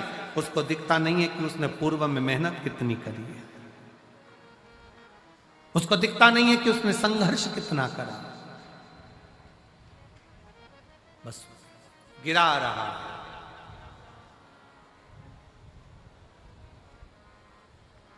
मेरा निवेदन इस व्यासपीठ के माध्यम से आप सबसे करूं, किसी के मरने के बाद कंधा दो मत दो, तुम्हारी मर्जी, पर उसके मरने से पहले अपने कंधे का सहारा उसको जरूर दे देना, जिससे वो जीते जी आगे बढ़ जाए। दिल से उसको कहो। पार्वती जी ने पार्थिव शिवलिंग का पूजन करा, पार्थिव शिवलिंग की आराधना करी, पार्थिव शिवलिंग की विनय करा, निवेदन करा, अर्चना करी, और पार्थिव शिवलिंग का पूजन माँ पार्वती जी करती हैं। भगवान शंकर पार्वती जी की परीक्षा लेते हैं, बार बार लेते हैं।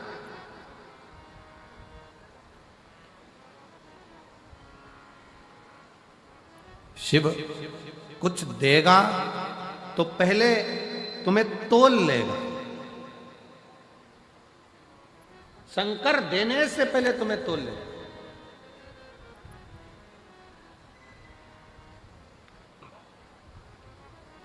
थोड़ी परीक्षा ज्यादा देना पड़ सकती है। आप में से कई लोग हैं जिनके मन के बहुत सारे प्रश्न होते हैं, उसमें से एक प्रश्न कई लोगों का होता है कि बताओ, जो भगवान को ज्यादा भजता है दुख उसी की किस्मत में ज्यादा लिखा होता है। पड़ोसी 2 अगरबत्ती नहीं लगाता, और पड़ोसी जब 2 अगरबत्ती नहीं लगाता और भगवान ने उसकी किस्मत में सुखी सुख लिख दिया, उसका तो गाड़ी ने, बंगला ने, जमीन ने, जायदाद सब भगवान ने दे दिया, और हम भगवान को पूछते हैं, भगवान ने हमको दुख ही दुख दे दिया। ए भाई, ये विचार अपनी बुद्धि में लेकर मत आओ, बल्कि ये विचार लेकर आओ कि सोने को जितना तपाया जाएगा, जितना तपाया जाएगा, सोना उतना उतना निखर कर आएगा, और निखर कर आएगा तो क्वालिटी अच्छी बनती चली जाएगी। निखरने दो।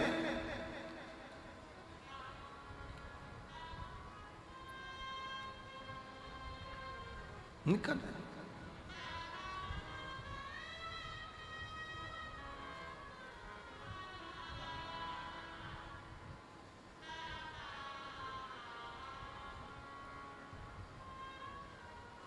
आप जितना निखार सकते। बाबा थोड़ा तपाएगा, थोड़ा कष्ट दे सकता है, थोड़ी थोड़ी फाइलें ज्यादा मोटी होती है तो निपटने में समय लग सकता है। एक फोटो लगा, एक पत्र है, जरा ध्यान दें।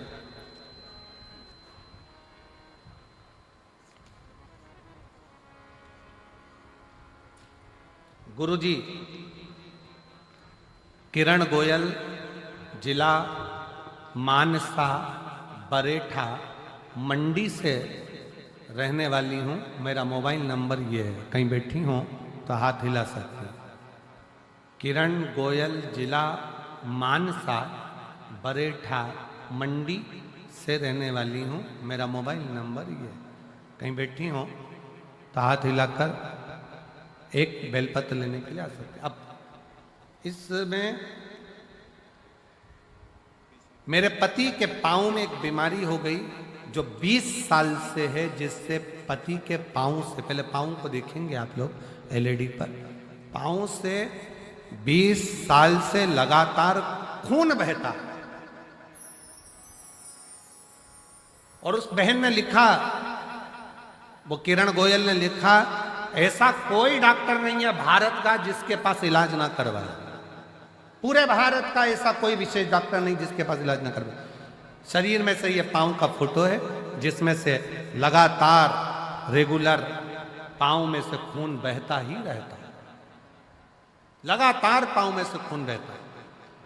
20 साल हो गए, और 20 सालों से जख्म जैसा कि जैसा ही है। डॉक्टर इसको कुछ बोलते हैं, कोई कुछ बोलता है, पर इलाज इसका नहीं। तब 2023 में किसी के कहने पर, पड़ोसन के बोलने पर मैंने कथा श्रवण करना प्रारंभ करा।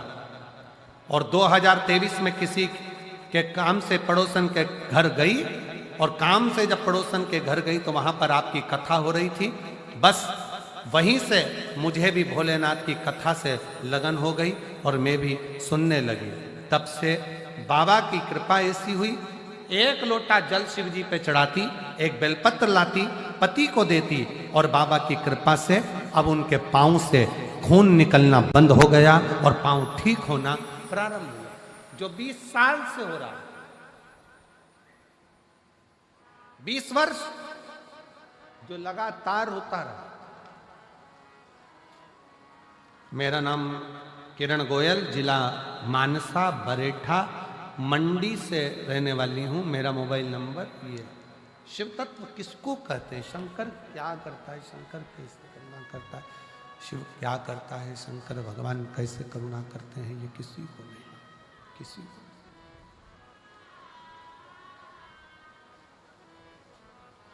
आप तो उसको पुकारो, हृदय से विनय करो, निवेदन करो, विनती करो। और दिल तुझको दिया ओ भोलेनाथ। बाबा देवाधिदेव महादेव शिव कथा कर रही है भगवान शंकर की।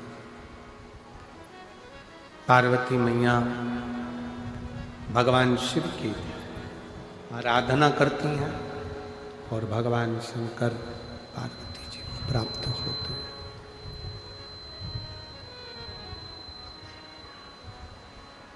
माँ जगज्जननी जगदम्बा पार्वती जी को भगवान शिव प्राप्त होता है।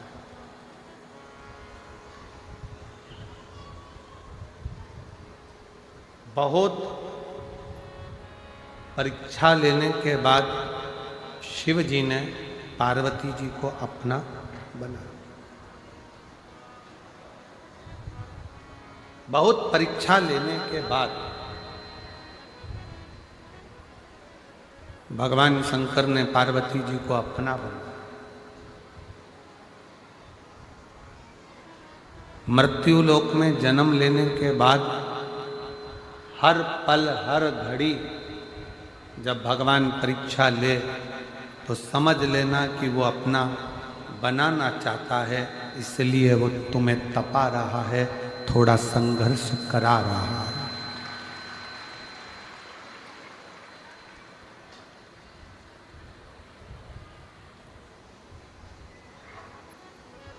तपस्या और समस्या ये दो हैं।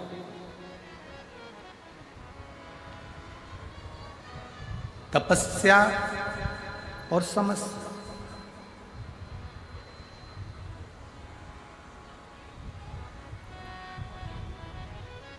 आज के समय में जितने लोग तपस्या में नहीं लगे हैं, उससे दुगने लोगों को समस्या है।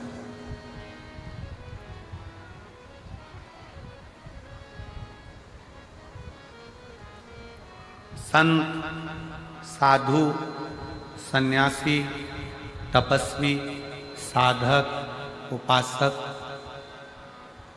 क्यों कंदरा में जाकर बैठते हैं, क्यों एकांत में जाकर बैठते हैं, क्यों गंगा जी के घाट पर, यमुना जी के घाट पर, नर्मदा जी के घाट पर, सरयू के घाट पर क्यों बैठते हैं?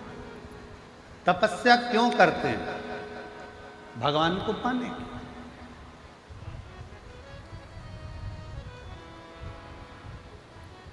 पर हो सकता है हमारी बात का लोगों को बुरा लग जाए, क्योंकि हमारी बात का लोगों को बुरा जरा लगता भी ज्यादा जल्दी। एक बात अपने अंदर उतार कर रखना, बड़े से बड़े संत से भी बड़ा आज के जमाने में घर में रहने वाला एक व्यक्ति है जो समस्या में घिरे होने के बाद भी कम से कम 2 मिनट बैठकर भगवान को याद तो कर रहा है, इतना भी बहुत।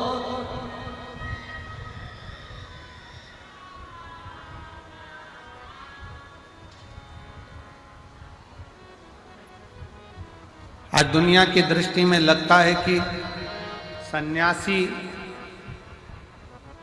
संत, साधु, तपस्वी, साधक, उपासक तपस्या में लगा हुआ है, पर अगर सही मायने में देखा जाए तो आज के जमाने में हर व्यक्ति के जीवन में समस्या बहुत बड़ी है, बहुत।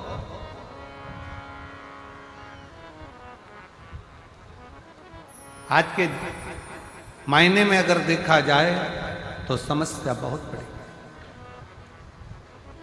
संत तपस्या करने के लिए गंगा जी के घाट पर जाते हैं, सन्यासी, साधु, तपस्वी, साधक, उपासक नर्मदा जी के घाट पर या कहीं आश्रम में या कहीं एकांत में क्यों जाते हैं? तपस्या करने। पर वो माया में ऐसे घिराते चले जाते हैं कि तपस्या तो हो नहीं पाती, पर समस्या में गिरते चले जाते हैं। समस्या। तो फिर निवेदन है, जितने शिव महापुराण की कथा को श्रवण करने वाले आप बैठे हो, जितने टीवी पर कथा सुन रहे हो, जितने फेसबुक यूट्यूब पर कथा सुन रहे हो, जितने कथा के पंडाल में इस भटिंडा पंजाब की इस पवित्र धरा पर बैठकर कथा सुन रहे हो, इतना याद रखना कि आप घर में रहकर, परिवार में रहकर, परिवार का भरण पोषण करते हुए, परिवार को पालते हुए, बच्चों को संभालते हुए भी अगर 2 मिनट भी आपके मुख से श्री शिवाय नमस्तुभ्यम निकल रहा है, 2 मिनट भी आप भगवान को याद कर रहे हो, तो समझ लेना कि आप दुनिया के सबसे बड़े संत और साधु हो और तपस्वी। आप बहुत बड़े साधक।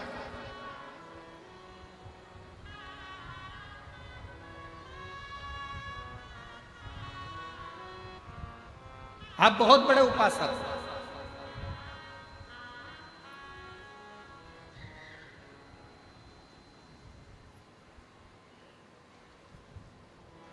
अभी अभी कुंभ देखा होगा आप लोगों ने, कुंभ का दर्शन करा होगा, महाकुंभ का। महाकुंभ के दर्शन में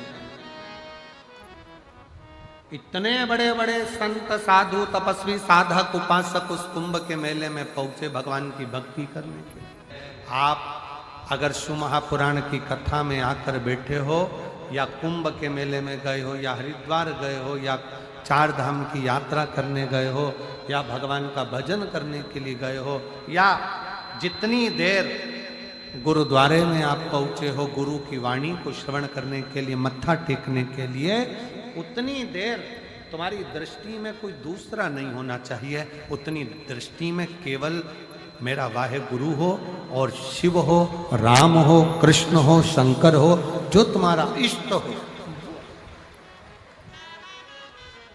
जो बोले सो निहार, उतनी देर तुम्हारी दृष्टि में परमात्मा होना चाहिए। पर हमारी दृष्टि भटकती। तपस्या और समस्या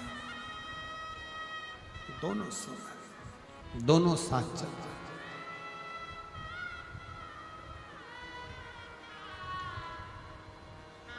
आज के युग में तो ऐसा लगता है जो तपस्या करने जाते हैं वो समस्या में फंस जाते हैं, और जो समस्या में फंसे हुए हैं वो एक दिन तपस्या में लग जाते हैं। आज का समय है। तपस्या और समस्या दोनों में अंतर है। तपस्या जरूरी नहीं है कि एकांत में बैठकर करी जाए, तपस्या जरूरी नहीं कि गंगा यमुना सरयू के घाट पर बैठकर करी जाए, तपस्या जरूरी नहीं कि पर्वत पर बैठकर करी जाए।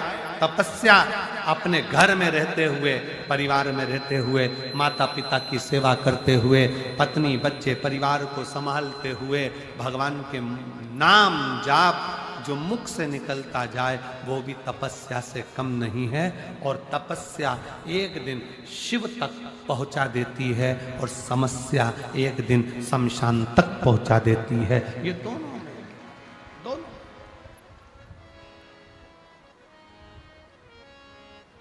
भटके, बिना भटकाव के। एक पत्र है, देखिए।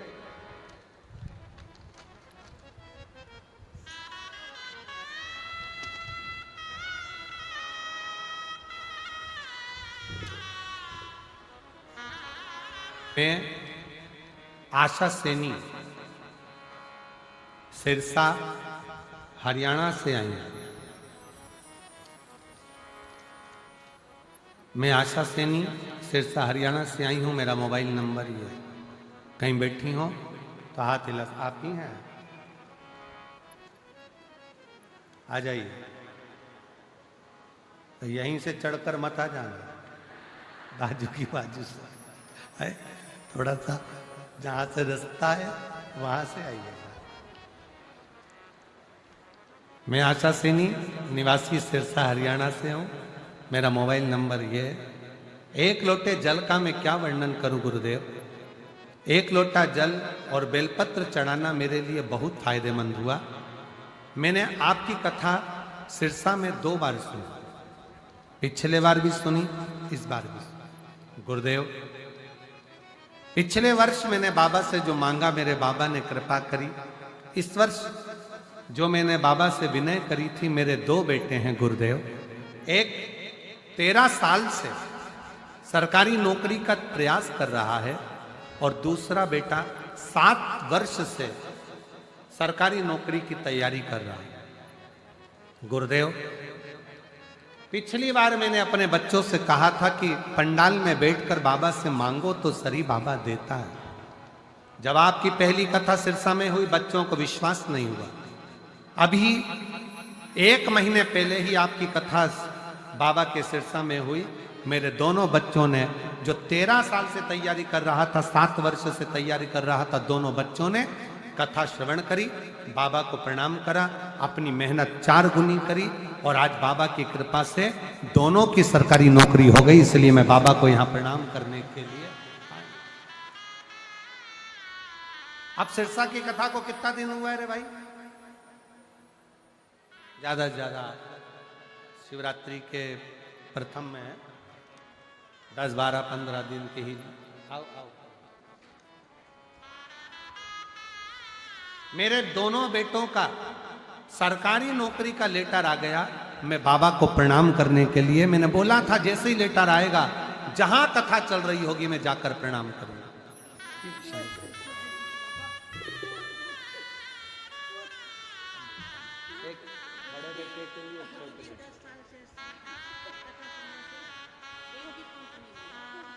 दीदी कह रही हैं मेरे को 10 साल से अस्थमा था और बिना पंप के रह नहीं पाती थी। आज 2 साल से पंप लेना बंद कर दिया और अस्थमा पूर्ण तरह से ठीक है। शिव कृपा, शिव तत्व।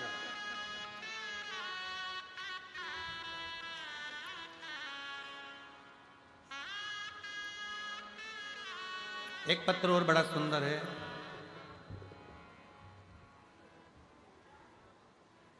किरण बाला पत्नी सुरेंद्र कुमार शर्मा, वाशी गांव, रंजीत बाग, जिला गुरदासपुर की रहने वाली। आप ही हैं? हाथ हिलाओ एक बार, वापिस आ जाइए बेलपत्र लेने। मैं किरण बाला पत्नी सुरेंद्र कुमार शर्मा, वाशी गांव, रणजीत बाग, जिला गुरदासपुर की रहने वाली हूँ। मैं भोले बाबा को प्रणाम करने के लिए आई हूँ। 2022 से कथा सुन रही हूँ। मेरा लड़का हरीश शर्मा, जो कि सीए की पढ़ाई कर रहा था, एक बार उसने हिम्मत हार दी। मैंने उससे कहा हिम्मत मत हार, 4 गुना मेहनत कर। वो सीओर वाला महाराज कहता है जब अपनी पढ़ाई को 4 गुना बढ़ाओगे, मेहनत 4 गुना करोगे और एक बेलपत्री में शहद लगाकर शिवलिंग पर चढ़ाकर पेपर देने जाओगे तो फल जरूर मिलेगा। आपके कहने पर मेरे बेटे ने वापिस सीए की पढ़ाई करी और मेहनत करी।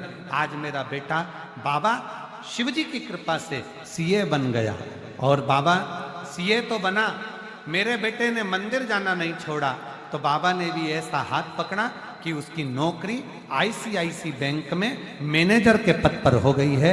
मैं बाबा को यहां प्रणाम करने के लिए आई हूं। गुरुदेव,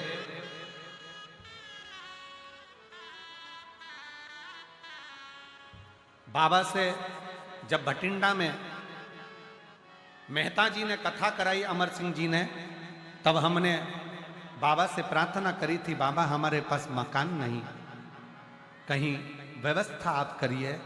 मैं क्या वर्णन करूं गुरुदेव, बाबा की ऐसी कृपा हुई। उस कथा को पंडाल में केवल बाबा से बोलकर गई थी कि बाबा हमारा मकान नहीं, आप कृपा करो। आज बाबा की कृपा से 2 मकान, 2 प्लाट, और बाबा ने इतना दे दिया कि कोई कमी नहीं छोड़ी। मैं बाबा को प्रणाम करने के लिए। किरण बाला पत्नी सुरेंद्र कुमार शर्मा, वाशी गांव रणजीत बाग, जिला गुरदासपुर की रहने वाली है। एक शिव तत्व किसको कर,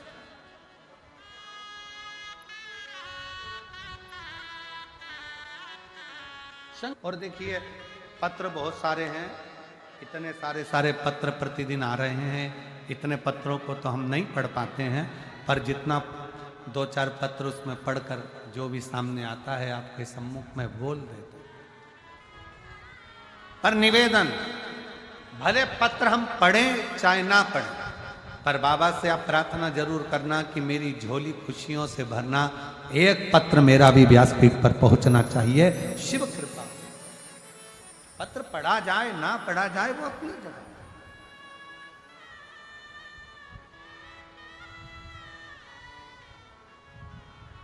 पार्वती जी को शिव जी ने स्वीकार किया, तब साधना तपस्या का बल बढ़ा तो शिव प्राप्त।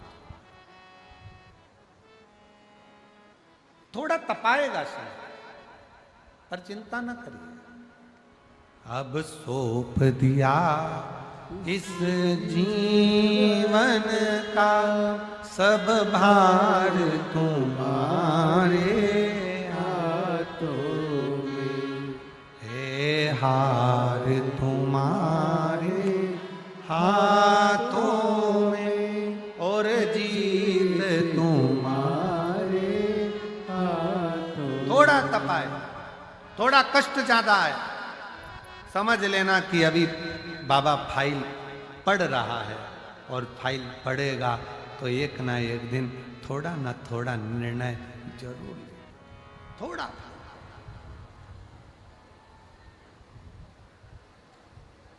प्रतिदिन विनय कर, प्रतिदिन निवेदन। और जब हृदय से, दिल से बाबा को प्रार्थना करोगे तो वो स्वीकार करें। पार्वती जी ने शिव को पा लिया, शंकर भगवान ने पार्वती जी को स्वीकार कर लिया।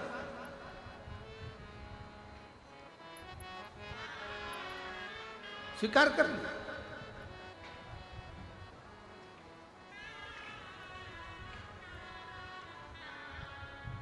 कितना तपाया पार्वती जी को, कितना, पर आखिरी में भगवान शंकर पार्वती को स्वीकार कर, स्वीकार कर। समय बीतता है, मां पार्वती मैया भगवान शंकर देवाधिदेव महादेव के साथ आनंद के साथ नंदी पर चढ़कर भगवान शिव के साथ में कैलाश पर पहुंचती हैं, तो बीच में शमशान में, काशी में भगवान शिव रुकते हैं। काशी में क्यों रोका? मेरे ओघड़दानी ने, मेरे शंभू ने, मेरे त्रिकालदर्शी कैलाशी अविनाशी भगवान शंकर ने अपने नंदी को काशी में महाशमशान में अपने नंदी को क्यों रोका? किस लिए रोका? उसको रोकने का केवल एक कारण था कि पार्वती, ये महाशमशान है, मां शमशान, और पार्वती इस महाशमशान में जो आता है वो राख का ढेर बनता चले जाता है।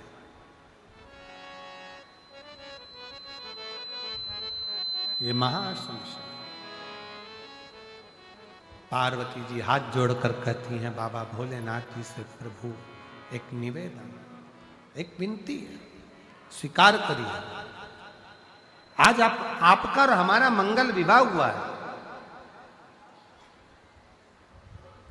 और विवाह के अवसर पर मुझे आपसे कुछ मांगना है।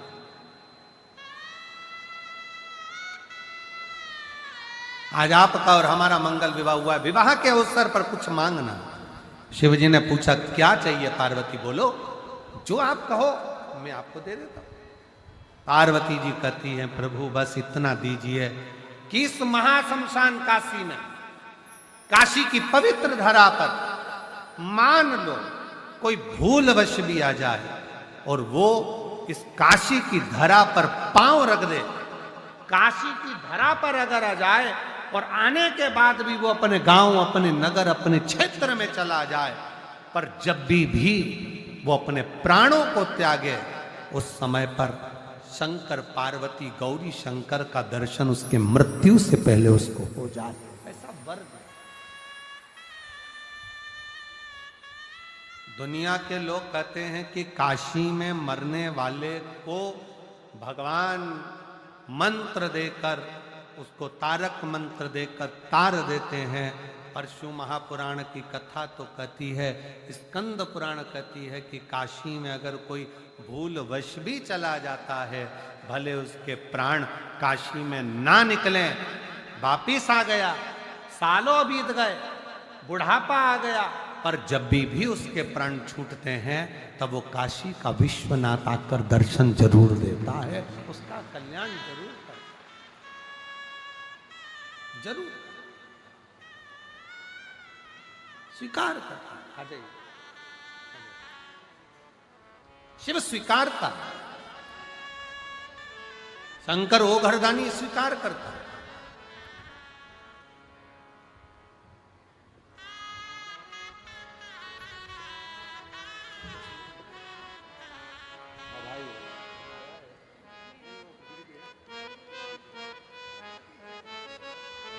इस भाव से भगवान को काशी की भूमि पर, काशी की धरा पर चरण रखने वाला कहीं पर भी जाए, शिव उसका साथ निभा, शिव उसका साथ, शंकर उसके साथ है।